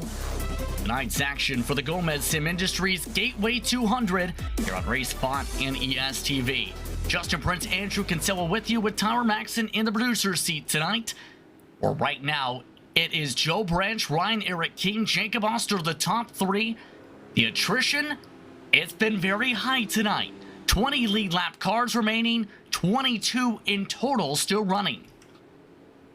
Yeah, this has definitely been a high attrition race so far. We've seen a number of incidents, and the thing about a short track like this is when you have a spin in front of a pack, you'll often take out 2 or 3 cars, and that's what we've seen here today. But there's still 20 drivers on the lead lap, as you mentioned, and any of them have a shot at winning this as we're about to take the green here, Justin.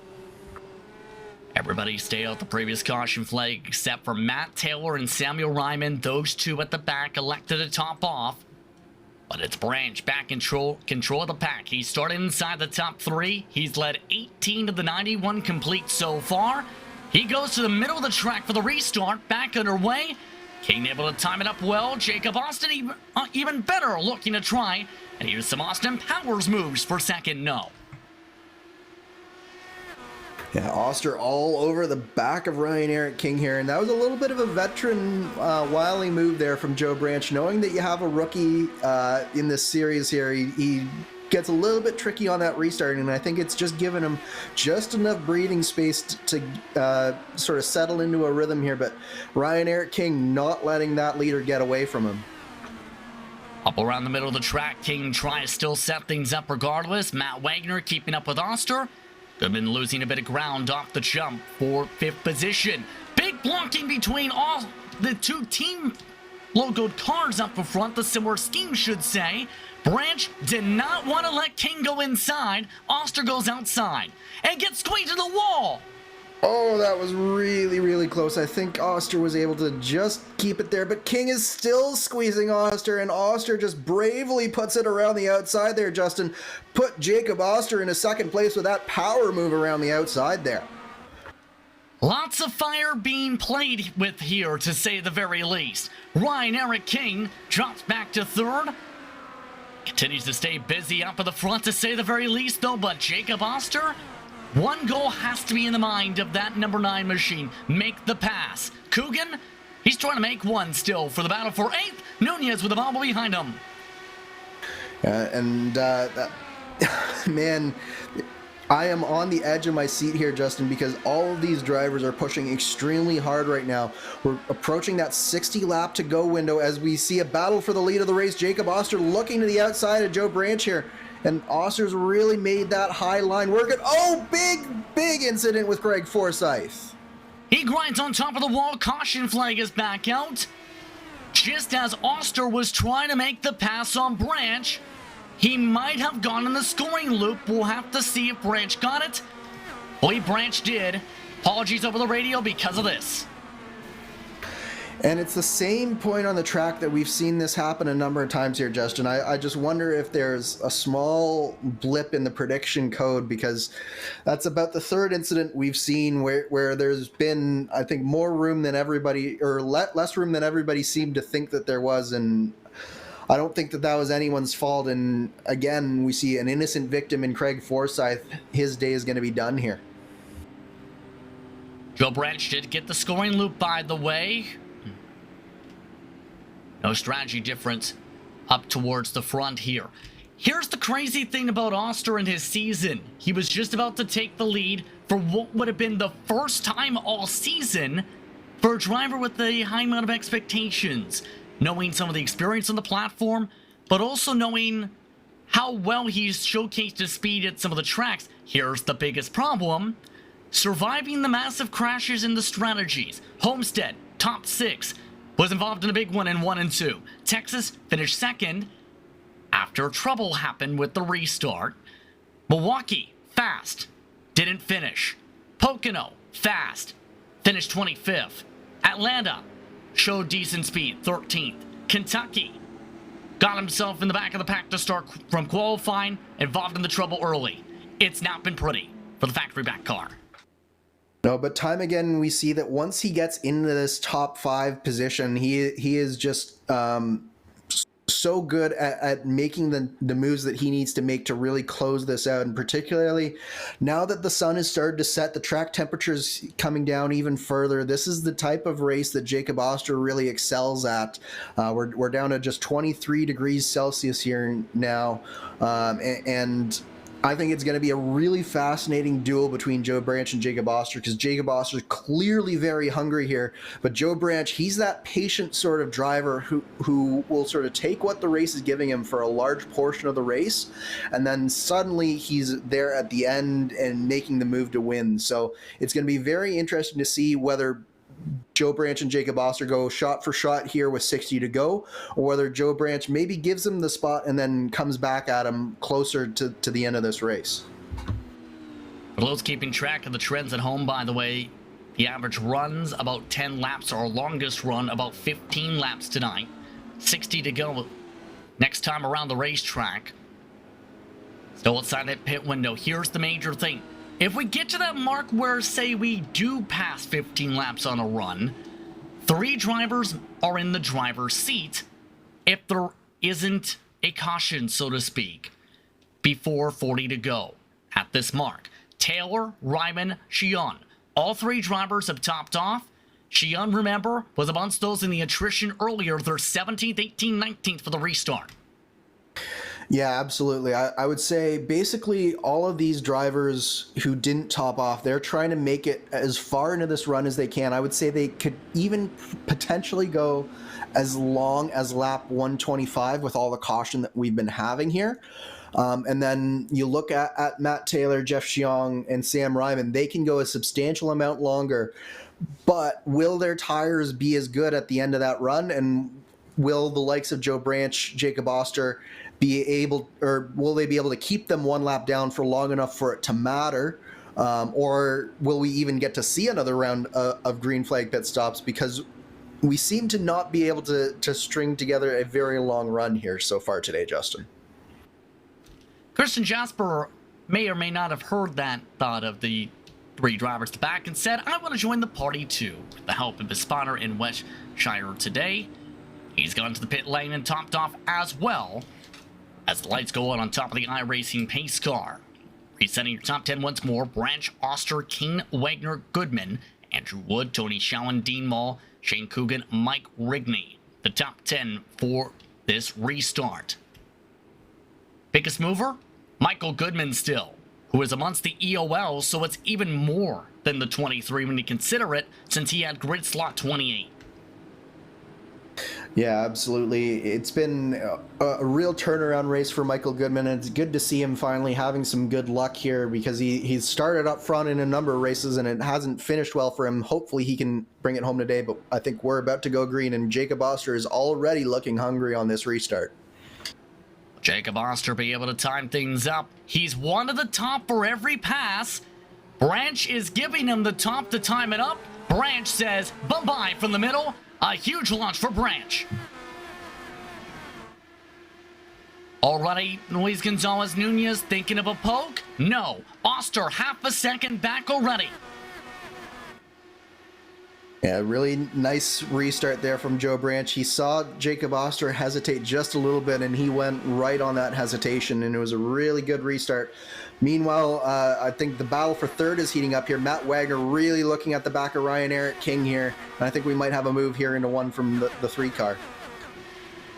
No move coming in on that prediction, but Oster might try in the next few laps we've seen. Here's the difference between him and the rest of the pack in terms of Oster's moves. Oster's made it clear. You let him get the run high side. He wants that from you. He wants you to go defensive inside. Yeah, but that being said, he looked low there on the front straightaway, tucks back in behind Joe Branch, and yeah, he is just not moving off of that high side. But what he did do there is he fed a face full of arrow wash to Ryan Eric King, and that's putting Matt Wagner onto the inside here of that number 4 car. We might see a move here through 3 and 4, but it's going to be hard for Wagner to get by him because he just doesn't have that ability to go back out. Oh. Oster touched him. Oster touched him with the bump. Oster wants to try something different. He goes for the slider into 1 and 2. Not gonna work as Branch clears him. and that's checked Jacob Oster up, and here comes Ryan-Eric King back into the fight here, and he's going to look low on Jacob Oster into 3, slides up the racetrack, and here comes Matt Wagner on Ryan-Eric King. Matt Wagner gets himself some contact. King saws his front wing off. No damage, it looks like, on Wagner. He gets lucky. Yeah, but that, I think, lit a fire under Wagner. He took a very aggressive line through 1 and 2, got the draft here. He's looking to see if he can find a way around Ryan-Eric King. I don't think he very much appreciated that move there. Meanwhile, Andrew Wood just got around Michael Goodman, and Tony Schowen also looking to the inside of his teammate. Schowen, though, getting freight train with Dean Mall, now working on the draft from Goodman. Goodman clear of them. They calm down for a split second. Keyword, the split second, because Goodman wants to feed draft to Schowen now. Yeah, but he needed to come back up in order to get the good arc into this corner, and that's allowed Dean Mall right around Tony Schowen. But this is some really nice action here. We're back at the lead. Jacob Oster's found a way to the outside. Can he make it stick through 1 and 2 this time? Oster peeled him off the wall. Branch gets peeled out of the race lead. Contact to the wall for King. To the inside goes Wagner. He drives by Branch as well. Kane hobbles his way at the top of the racetrack. He is slow at the top of the circuit. Significant damage for the 4. Yeah, that was a big impact with the wall for Ryan-Eric King, and I think that that's going to be the day done for the rookie, at least in terms of potentially winning this race. But the big story there was just how much Joe Branch had to get checked up off of 2 there, and has allowed Matt Wagner suddenly to go from 4th to 2nd, and here comes Andrew Wood on the inside of Joe Branch now. He tries to drive that wood panel machine up into the top 3 for the first time. He does, clearing by Joe Branch. 51 to go, this time by around the stripe. He is also trying to find some battling right behind them of note. The rest of the pack starting to show layer after layer, with more drivers struggling off 2. Yeah, absolutely. It's definitely getting into that dicey situation, especially if you've used up some of your tires, where you start really feeling that aero push. And a lot of these drivers, they haven't come in for 30 odd laps here, Justin, so it's definitely, the tires are starting to get worn out now that they're getting a full heat cycle in them. Dean Mall having some bobbles, though, wants to get away and get himself to the inside of Joe Branch. A big lunge. Mole clears on by 2 cars in 1 entry. Nice move there from Dean Mall. He maximized that turn 2 exit, and he really got a big run down that back straightaway. Now the power slide drivers, they're P5, 6, and 7 with Schowen there, but Luis Gonzalez Nunez also looking to potentially break up this battle. But it looks like Michael Goodman is really starting to emerge as the strongest driver in this power slide trio right now. Here's the bigger question. What's going on with Joe Branch with his massive slide down from the top spot to 6th in the course of this run so far? And looking like he's up for grabs for another spot. Tony Schowen passes him. Yeah, I think part of it is he just got out of rhythm with everything, and I almost wonder if he might have gotten a little bit of damage with racing with Jacob Oster there. It's hard to tell from this particular angle. I don't see anything wrong with his car, but he definitely just doesn't seem to have the car under him anymore in order to fight. It's certainly not as strong as it was, but never underestimate the power of momentum here, and just having to spend like 3 or 4 laps here defending that high line and maybe just getting back his momentum and getting his feet back under him. HyperX on board. A quick look as Coogan's trying to find a way around. He's poked inside twice. Now he tries it this time around. Getting the better speed at the bottom. Not able to clear, though. Near contact, in fact, with the bubble. Yeah, really close stuff there off of 2, and we keep on coming back to that. That is the danger zone here on the track. I'm looking at Joe Branch's car, Justin. I don't see any damage to this car. Maybe the rain light is slightly askew. That could be the only thing that I'm seeing here, but I don't see anything wrong. I think it's just a case of he's gotten so out of sorts with that big lift that it's just taken a long time for him to gather it back up. For the race lead, things are getting intriguing, though. Andrew Wood passed by Wagner a lap ago. He looks to pass by Oster this time. To the inside with 44 to go. coming up to the pit window. Wood sends it below the first seam. Oster keeps his foot planted for the exit. And Joe Branch in the wall off of 2. He just got drop kicked into the wall. Caution is out, and this Trevor gets Malone wild. too. Malone with contact. He was right behind Branch before the contact with Coogan. And unfortunately, I'm going to have to put more of the blame there on Shane Coogan. He drifts up on the exit of 2 there. There was a little bit of net code as well. And then poor Trevor Malone just nowhere to go there.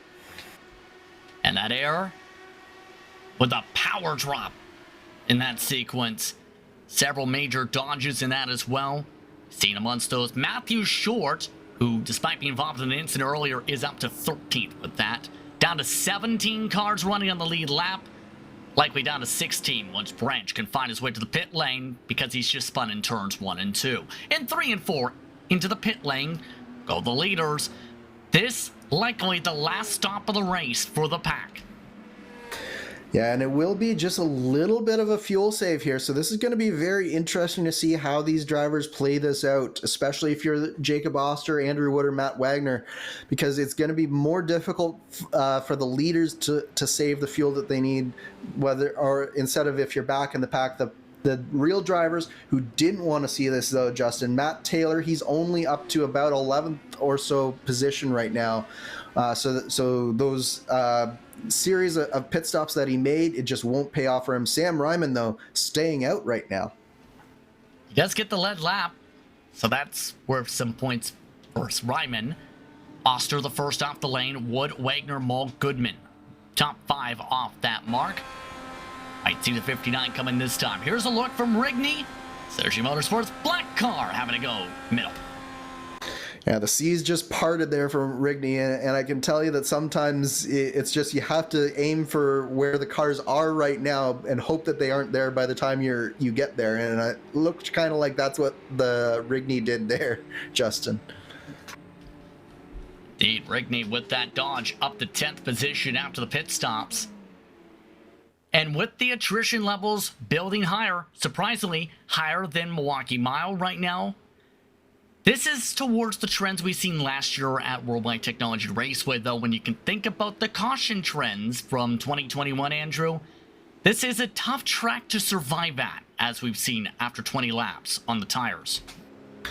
Yeah, absolutely. You need to keep the tires, and you need to keep the car under you, and you need to be very careful that you don't damage your car in any way, because we've seen a number of times that while these cars are fairly strong, that just hitting the wall the wrong way can really put a dent in your day and drop you significantly off the pace. So it's a really difficult challenge that these drivers have had before them today, and we have 16 cars now on track that have sort of risen to the top. We basically got half the drivers in the race have made it this far, and half of them are on the sidelines right now. So it's a tough track, it's a tough race, and it's tough to avoid a wreck that happens in front of you, but we really have some very strong drivers at the front of this field right now. As we expected, Sammy Rahman coming in this time around for his pit stop. And you talk about drivers rising up and making it to this mark. The intriguing thing and the spectacular thing when it comes to this facility, if you remember, back in the start of the 2010s, this facility was supposed to close because of the financial crisis from 2007 and 08. Dover Motorsports, the at the time owners, had planned to close this facility. Then it was purchased and reopened the following year, and it's gone from being at the brink of not being in existence anymore to now hosting the NASCAR Cup Series this year, the NTT IndyCar Series, as well as on the drag strip, the NHRA Camping World Drag Racing Series, all in the same year this year. Yeah, and it really is a nice facility. They've repaved large portions of the track and the apron, and the new owners have just done marvelous things with it. And you're absolutely right. And it's one of those tracks where it's such a unique track, and it would be such a shame to lose it, because we have enough of the sort of cookie cutter tracks, the 1.5 milers. This is just its own challenge all unto itself. whether it's in an IndyCar or a NASCAR, and it always seems to produce some really fun action. You saw how much fun we had watching Grosjean last year in the real world, and today we've had a whole bunch of action all throughout the field. So it's very good that this facility has kept up and is keeping on going. With 39 laps to go, Jacob Oster looks to make a bit of history of his own. It's been a rough year for the 9. He leads them to the green with 39 to go. Back underway from Gateway. Wood and Wagner right behind through 1 and 2, looking to set things up. Once the first dive to the inside, Matt Taylor looking to make some moves. And Matt Taylor, he knows that it's go time now. That strategy call, it didn't work out, so now he's in 10th entering this first lap, so he knows that he has to make these moves, especially while his tires are still good. But you can already see that Jacob Oster, he knows that it's go time. The stake is already starting to happen, trying to break that draft and break the runs up of the drivers behind him. Tony Schowen, another driver who's shown some speed today, but he just hasn't been able to entirely put it together. Dean Molo, he is a driver on the move, Justin. We saw him take a 2-for-1 earlier, and he is all over the back of Matt Wagner now for third position. It's been a while since he's visited victory lane in this series. Remember, he started off the history of this series with a victory in Japan. His best run of the season, 9th at Pocono. Still in line, looking for his first top 5, if not more, this time out after the DNF at Kentucky last time. And Mole gets onto the apron there, and he got loose, but he kept his foot in it, and he's got some real runs on Matt Wagner these last few laps. And I really think that Mole, as you mentioned, he started out the history of this series with the win. He is due for another win, and he is looking very, very racy with 35 laps to go here. That was a race where strategy was critical in that mark for the victory that day. Meanwhile, Taylor has jumped up to battled with the 9th position, should say, with Rigney. He's still watch along with Wagner, looking to sort things out for the second on backpack. Still looking to get himself some distance. Wagner, not an easy car to pass right now. No, Wagner's occupying that high side through 1 and 2, and the interesting thing with Dean Mull is he started figuring out how to work the low side. So you see Wagner, he'll run that extreme outside, but then Dean Mull, he's going the complete opposite. The other 2 cars in front, they're sort of running the middle. Mull will run right down to that rumble strip there on the bottom, and it's been working well for him, but he just can't seem to quite get the run that he needs in order to make that pass work. Is ready to go this time. And the crazy thing with all that on the bottom side, Dean Mull again hitting the rumble strips that time. Somehow that works for him. Yeah, and it's not the way that I would personally like to go around this track, but if it's working for him, who am I to say that it's not? Meanwhile, Matt Taylor getting very close to Shane Coogan there. He got around Mike Rigney there for a second, but with that checkup that he had to do on the exit, that's allowed Rigney back by him. So it was a case of 1 step forward and 2 steps back there for Matt Taylor. He looks to take another step forward. Gabe Wood trying to take a few hundred steps forward. Amongst that fight as well to close up the 10 car lengths. Looking for another top 10 to build up a streak there for the rookie. Taylor again with the peak. These cars have almost lost the draft to 7th, however.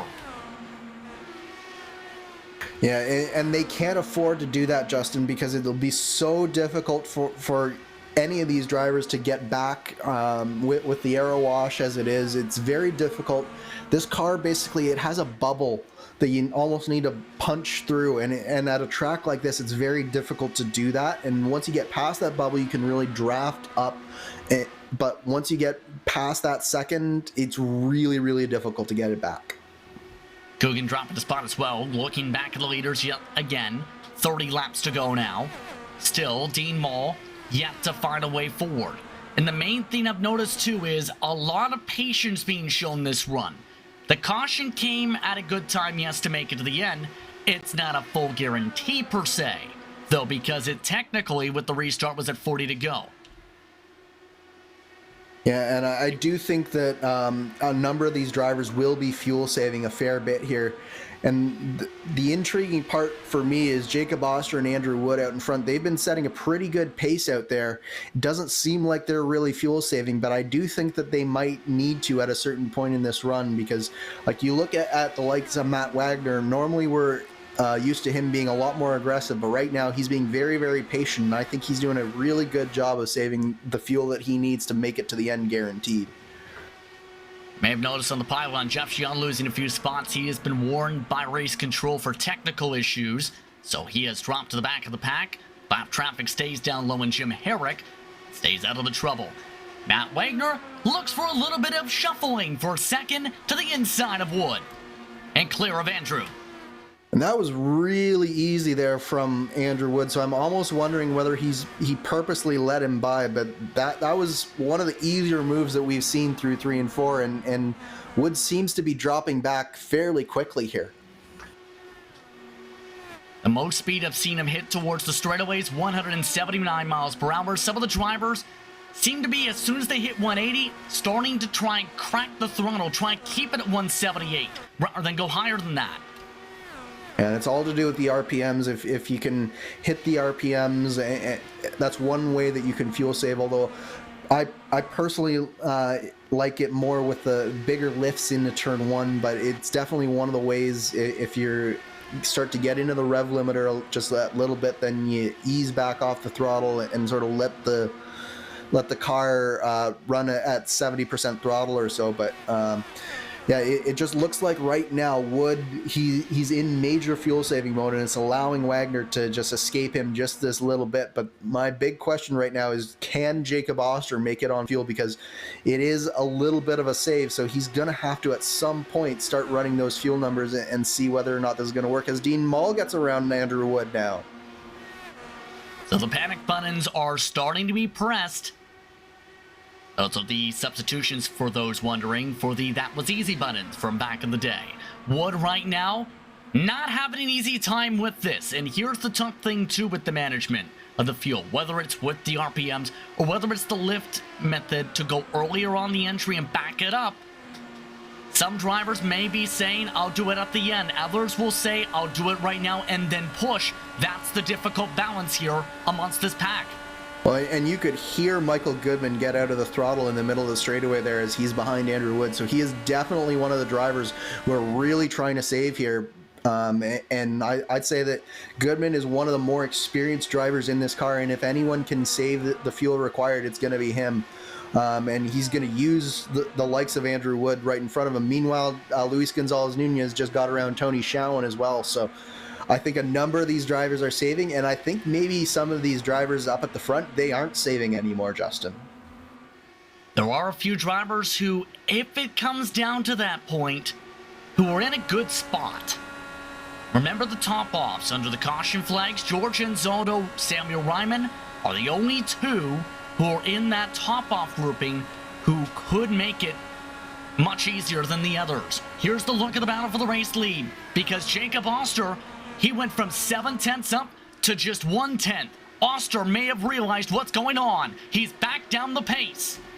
Yeah, I think Oster absolutely realized that he's not making the fuel number that he needs to, because not only is Matt Wagner into this fight, but Dean Mull is also in this fight. And Mull, I think, is probably in the best shape out of all of these three drivers, because he's been following Matt Wagner very closely throughout this run. And the closer that you can follow behind, the bigger the advantage in fuel saving, because you just get the cleanest air possible and the biggest hole punched in the air right there. So I think Dean Mull, out of the top three right now, he's probably situated the best in terms of fuel. Ringing true to what we've seen from Twin Rim Motegi, ringing true to a few of the races we've seen from the first season, Lionheart Speedway Series competition. By the way, Toto and company, they're gaining ground amongst this whole pack, despite falling to 7 seconds behind all this. So these cars are really toning down the pace to the 26.3s. Remember, earlier on in the race, the fastest laps were in the 25.4s. And it's just a case that no one wants to lead, so Oster is just going as slowly as he needs to make his fuel number at this point. But at a certain point, some of the drivers behind him, they're going to have made their number and they're going to start to turn the wick up. Another thing to note here, Justin, Matt Taylor, Shane Coogan, they are now all the way back up because of how far Oster has backed up this group. It is no longer just a 7-car battle, it is now a 9-car battle here. Confirmation just received from Factory Back's camp. Their average runs tonight are calculated 12 laps. Oster's plan, hope for another caution. Here's the tough part. This is the longest run of the race now. And this is the fewest number of cars on track, so we have fewer and fewer opportunities for caution. And here's the thing, as we watch Luis Gonzalez Nunez getting very aggressive Dean here. Moll looking to pass by 2 cars for the lead. Dean Moll, did he hit his number? He looks to hit the race lead pylon, yes. I think that is a clear indication that Dean Moll is one of the drivers who has hit their number. But the question is, has he properly accounted for just how much more fuel he's going to use up in this clean air? He might be good for now, but we might see him backing down in just a few laps as well. But right now, he has gone to the lead of this race, and he might just be in the catbird seat. Luis Gonzalez Nunez, another driver who has been steadily working his way forward here. So it'll be very interesting to see whether he has enough fuel as well. But the best people right now in this lead group for me, Andrew Wood, Michael Goodman, and Matt Taylor should have a whole bunch of fuel here left over. Luis Gonzalez Nunez, he's been showing a few pokes a couple times now. He wants to go, but nowhere for Nunez to go yet. Under 14 laps to go now in this race, running the middle seams. Wood still staying in that line for now, everyone else staying bunched together. By the way, 13th has gained a second the past 2 laps with some of the shuffling and a bit more aggressive saving now from this pack. 13 to go. And Dean Moll starting to go away just slightly from Jacob Oster, stretch that lead out, I should say. And I think that's just a case of Oster. He has a number that he has to hit that's almost impossible at this point, I think.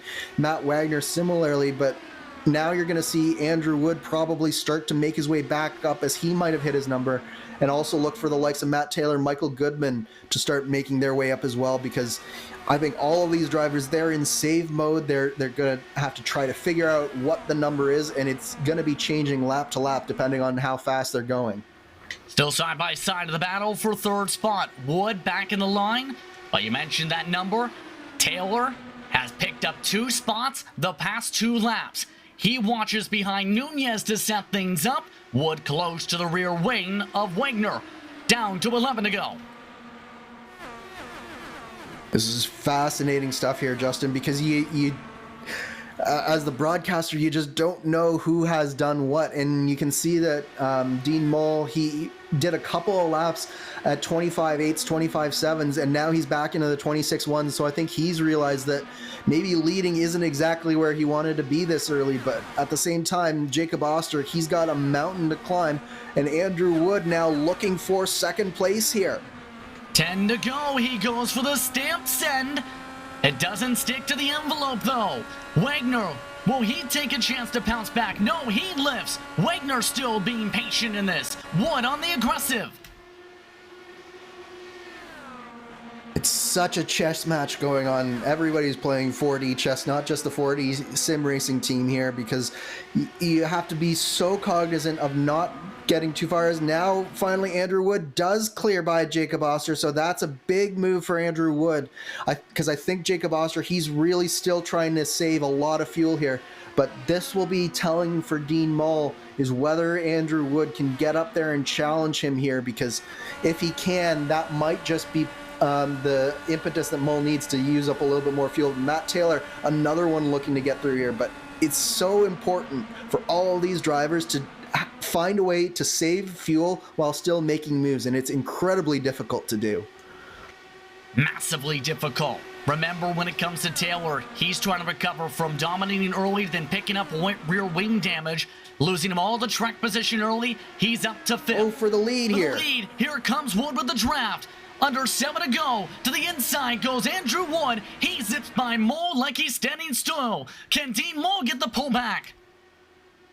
And meanwhile, Matt Taylor's looking to the inside of Matt Wagner here, so Taylor might be just knocking on the door of a podium as well. But man, and now the question is, Justin, who is going to have the fuel advantage between Wood and Mole? Because again, it's such a huge help to have that draft in front of you.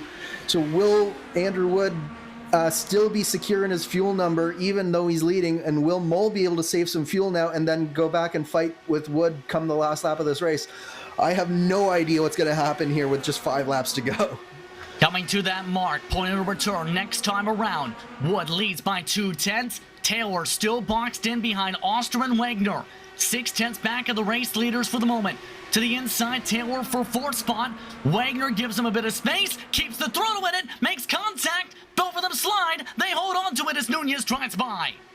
They hold on to it, but it's a massive checkup, and that's going to let Jacob Oster get far off into the distance here, and Luis Gonzalez Nunez suddenly finds himself in 4th position here, but Matt Taylor and Matt Wagner will be looking to get right back at him again. The question is, can they get back to Jacob Oster? But the real question for me is, at the front of this field, who is it going to be between Wood and Mole? Because I think those are the two that are going to decide this race here.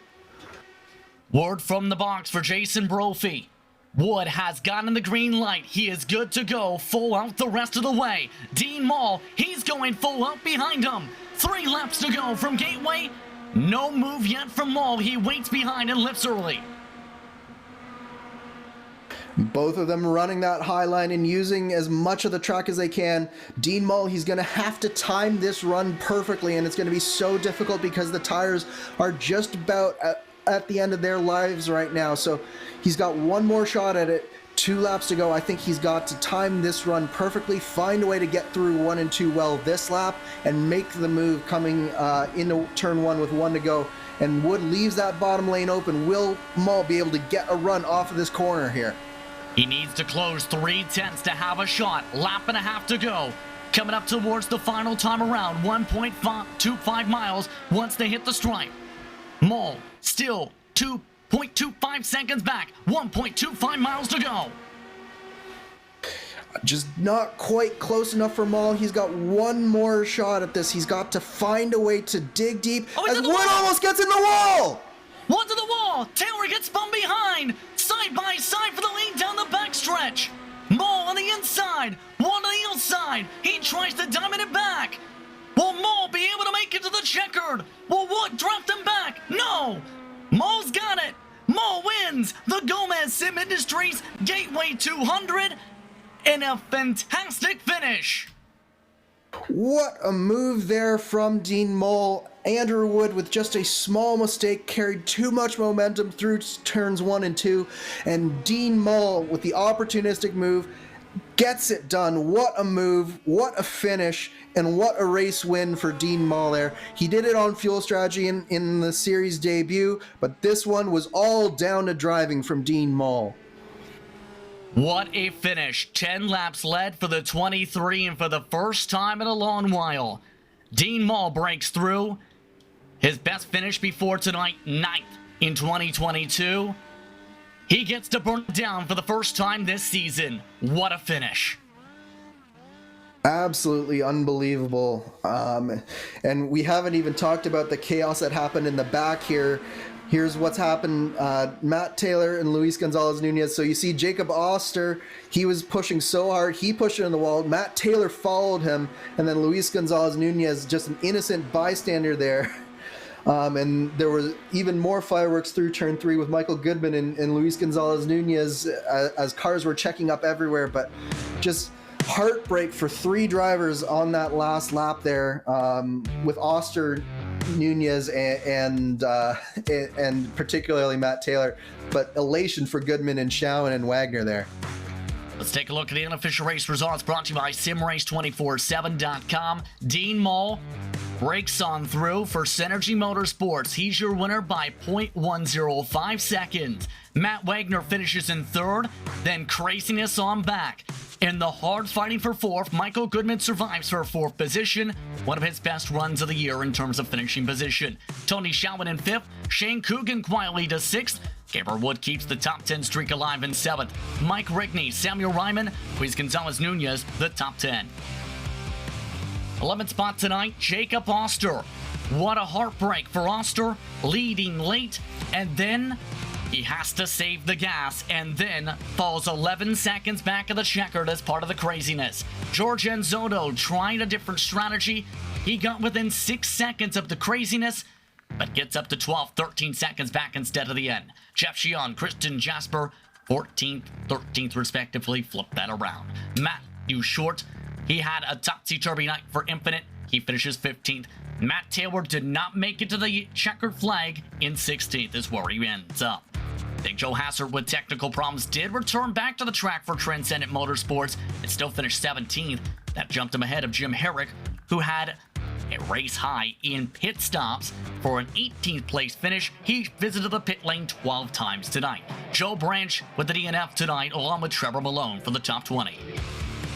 21st went to Ryan King, a heartbreak for King. His best run in the series, 15 laps led. It ends with massive side pod damage. Greg Forsyth rides the top of the safer barrier like a skateboard for 22nd. Chris Fowler after his incident, 23rd. Paul Jenkins, 24th with Dakota DeMade, having some technical issues, so to speak, in 25th. Isaiah Dupree in 26th. AJ Musselman finished 27th as part of a big incident involving Brian Beard in 28th. Braden Carter, Ron Hacker, the top 30. 31st spot went to Gary Gunso after VR issues. Gavin Sanders, a part of the first caution, and James Watson did not take the green flag tonight. Luis Gonzalez Nunez, the purple lap for the race, 25-second bracket. With that, it's time to head to our HyperX post-race show, as the Lionheart Racing Series is powered by HyperX, makers of premier gaming gear like the legendary ultra-comfortable Cloud line of gaming headsets. Whatever you play, however you play, HyperX knows we're all gamers. For more information on HyperX products, visit hyperx.com. Let's dive straight into HyperX Victory Lane, where Dean Mall put on a fantastic run to the checkered. He and Andrew Wood swapped back and forth, right up to the checkered, down the back straightaway to set things up. And Dean Mall now joins us from HyperX Victory Lane. Dean, you've done it again. It took a while for a second victory. You do it in fantastic fashion tonight. Thank you so much, guys. Yeah, this one kind of surprised me. I kind of struggled, didn't get a lot of laps in practice, so starting mid-pack, but was able to make some passes, and again, fuel savings. That seems to be the thing I can do well in these cars, so it worked out. Talk us through, though, that progression through the final laps, because you get passed by Wood, who's gotten the green light already from his crew, and then the final lap happens and all craziness breaks loose. Yeah, honestly, I wasn't expecting that. He just kind of got tight in 1 and 2, and that's what opened up the door for me to get low and get past him there. We're both on synergy, so we were kind of talking through fuel numbers, and I went to the front when I had enough, just kind of maintaining pace. Then he was able to go full rich and get back past me there. Then I was just kind of riding behind him. I told him a couple laps to go. I was like, I'm going to go for it. I'm not going to do anything dumb. And like I said, he just had a couple of bad corners and opened it up. So I'll take it. It's always nice to be in victory lane. So no matter how you get them, they're pretty sweet in this league. An incredible finish, to say the very least, Dean. And talk about that progression from the first time we've seen you in victory lane to start off the series history to now, because there's been a lot of ups and downs. Best finish before tonight was 9th with some attrition points at some marks. How would you describe that progression to get back to victory lane now tonight? To be honest, yeah, points-wise, it's been a struggle. So I had a good start to last season with the win, a couple top 5s right after that, and then kind of got to some DNFs, some wrecks, didn't finish. This year kind of started out the same way. It's a lot of inconsistency. It's kind of a situation now. It's like I'm not really racing for points anymore, so just go out every week, do the best I can, and this is a track that's always suited me. I always seem to run well at Gateway.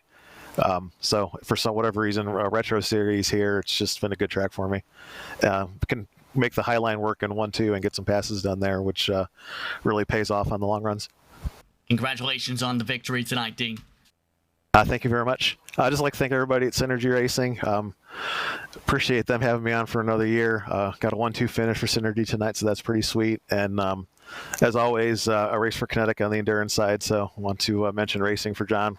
We're still thinking about him. Always good to have a good finish and get to mention that hashtag. So thank you guys for the broadcast. Appreciate everything you do. HyperX, Lionheart, it's a great league to be part of. So thanks. Dean Mall, your winner tonight here at Gateway. An incredible run to the end. It's time to flip to the other side of the coin, though. Andrew Wood finished in second spot for tonight's action. He now joins us as well. Andrew, what happened on the final lap? If I knew, I'd tell you. Car reacted very strangely when I turned in turn one. I was kind of teetering at the edge of the fuel tank there, so I was wondering if perhaps I had like an initial cough or something, but when I turned in, the car just drifted up the track, and I was going to take the wall down, so I had to lift, and that's what KT'd the run. But all that being said, I learned so much this race, and just in terms of my patience and everything like that, and I will absolutely take this second place. Dean and I were working together at the end there. Not sure if you mentioned that, but I was trying to work with him and work with my spotter, Phil Krause, at the same time. So it was kind of tricky to kind of balance all that was going on, but I will absolutely take the second place and be happy with it. Especially since the major thing on all this is it came down to the longest run of the race to close it out. Fuel a concern. The green light trigger was given heads up from one of your air crew members and Jason Brophy. What was that like at the time in terms of that intensity level where some were saving? Yeah, Jacob Oster banking on a caution that didn't come out, and then everybody else in the in-between. It was definitely kind of a mix and match of, Phil was telling me to go. I was like, I'll just try and save behind him, but saving behind one car is not efficient enough, especially if you kind of save for a couple laps and then they get away and you have to go back to full burn again to try and catch them. So I actually made the mistake one time hitting the curb in turn one, which let Wagner by, and I was fully happy with just sitting behind him. And I was just trying to tamper my fuel numbers. I knew it was eventually going to close up to the fact where Jacob was like, I gotta save everything fully. So I just used that to my advantage and just tried to watch my numbers, and I knew I can go at one point. And once I took the lead, I knew I was good to the end. It just wound up being just a smidge too early because something weird happened in turn one when I turned in there. But it was it was definitely fun, but it was stressful at the same time. Congratulations on the second place run tonight. An absolute thrilling finish to this one. Yeah, thanks a lot, guys. Once again, that's Andrew Wood with an solid run. Matt Wagner, he was in the popcorn seat with all of that as well. And another strong run for the driver who started off tonight in a great points position. Matt Wagner finishes P3 in car 3. Matt, what did you need to do to be able to break through in victory lane tonight? Well there, Justin. Fuel was really on the edge here. I was kind of debating when to go or when to push my car, and I think I pushed a little bit too hard too early, catching Jake there, and I think that's what it did it toward the end there. Talk us through the progression of the race tonight. You're among those who started mid-pack. Plenty of strategy mix-ups with the caution flag timings. What was your game plan to be able to get yourself in towards this spot at the end? Well, as you know, on short tracks here, it's really tough to pass here. Track position is the key. So I stayed out that wanted to caution that that Matt Taylor pit, and it was a big bonus for us. And I think that put us P6, if I'm correct. And we just stood there all night long, and I'm just grateful that we were able to stay there all night. A chance to grow that points lead up at the top of the standings. Congratulations, the run. Thank you, Justin. That's Matt Wagner rounding out the top three tonight. Like to thank him, Andrew Wood, Dean Mall for taking the time to speak with us during post-race coverage here on the HyperX post-race show. Turn to you, Andrew, because now it's your track action complete here in the state of Illinois, in the shadow of the Gateway Arch over in Missouri. The drivers get to hop step to another state, over to Michigan, in about a month's time. Yeah, absolutely. this is there's bound to be some short tempers after that race here today. A lot of attrition, but we're going to the high banks of Michigan, where it's going to take a lot of give and take from these drivers. There's going to have to be a lot of cooperation and a lot of respect given. So we've got a month off for tempers to cool just a little bit here before we get back into some action. So I expect the action to come fast and fierce at Michigan. It's one of those tracks that you can just run so many different lanes and get around there so many different ways. It always produces some great action. So I can't wait to see what these drivers do in 1 month's time. And here's how crazy tonight fared out. Remember, Big Joe Hasser returned back to the track from technical issues. He confirmed he had a power outage for the 17 laps lost. He still finished 17th. We'll see how Michigan fares out in about 1 month's time. Nashville, the other date in the month of June. And on your schedule presented by Next Level Racing. But plenty else to talk about in coming weeks, but plenty to thank for tonight's action. Motor Racing is revolutionizing sim racing with the development of industry-leading hardware and software products, like their R9 direct drive wheelbase and GS steering wheel. Featuring zero-delay wireless technology and made from high-end materials, Motor Racing delivers the precision you need to reach victory lane. The Lionheart Racing Series is powered by HyperX, makers of premier gaming gear like the legendary ultra-comfortable Cloudline gaming headsets. Whatever you play, however you play, HyperX knows for all gamers. For more information on HyperX products, visit hyperx.com. You're feeling passionate about sim racing, but it always feels a little flat compared to the feeling of driving a real car. Now you can actually feel what it's like to drive a race car. Buttkicker haptic hardware and software are easy to install and let you feel every bump on the track, flip of your tire, and engine redline. Tactile feedback is so accurate, realistic, you'll be driving faster and having more fun than ever before. Next Level Racing is an industry-leading cockpit and motion simulator manufacturer devoted to creating the most immersive experience possible for the global sim racing community. Take your racing to the next level. Visit www.nextlevelracing.com. Gomez Sim Industries are makers of high-end esports equipment and controls. Precision-built using nothing but the best materials available today. Passion and handmade craftsmanship drive each made-to-order build, creating a driving experience like no other. Visit GomezSimIndustries.com. As seen on screen, plenty more to thank on top of that. To learn more about the sponsors who support the Lionheart Racing Series, go to LionheartRacingSeries.com. You can also learn more about the sanctioning bodies, races they hold.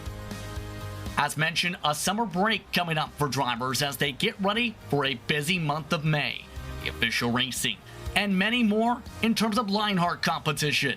Next time out, Michigan is the date for the Speedway Series. Be sure to tune in June the 13th for what should be a fun one in the Irish Hills of Michigan. But with that, it's time to say goodbye. For my co-announcer Andrew Kinsella, for producer and Tyler Maxson, Justin Prince saying so long, enjoy the rest of your evening. You've been watching tonight's action of the Lionheart Racing Series powered by hyperx and its Speedway Series presented by Motor Racing. Congratulations to Dean Mall, your winner from Gateway.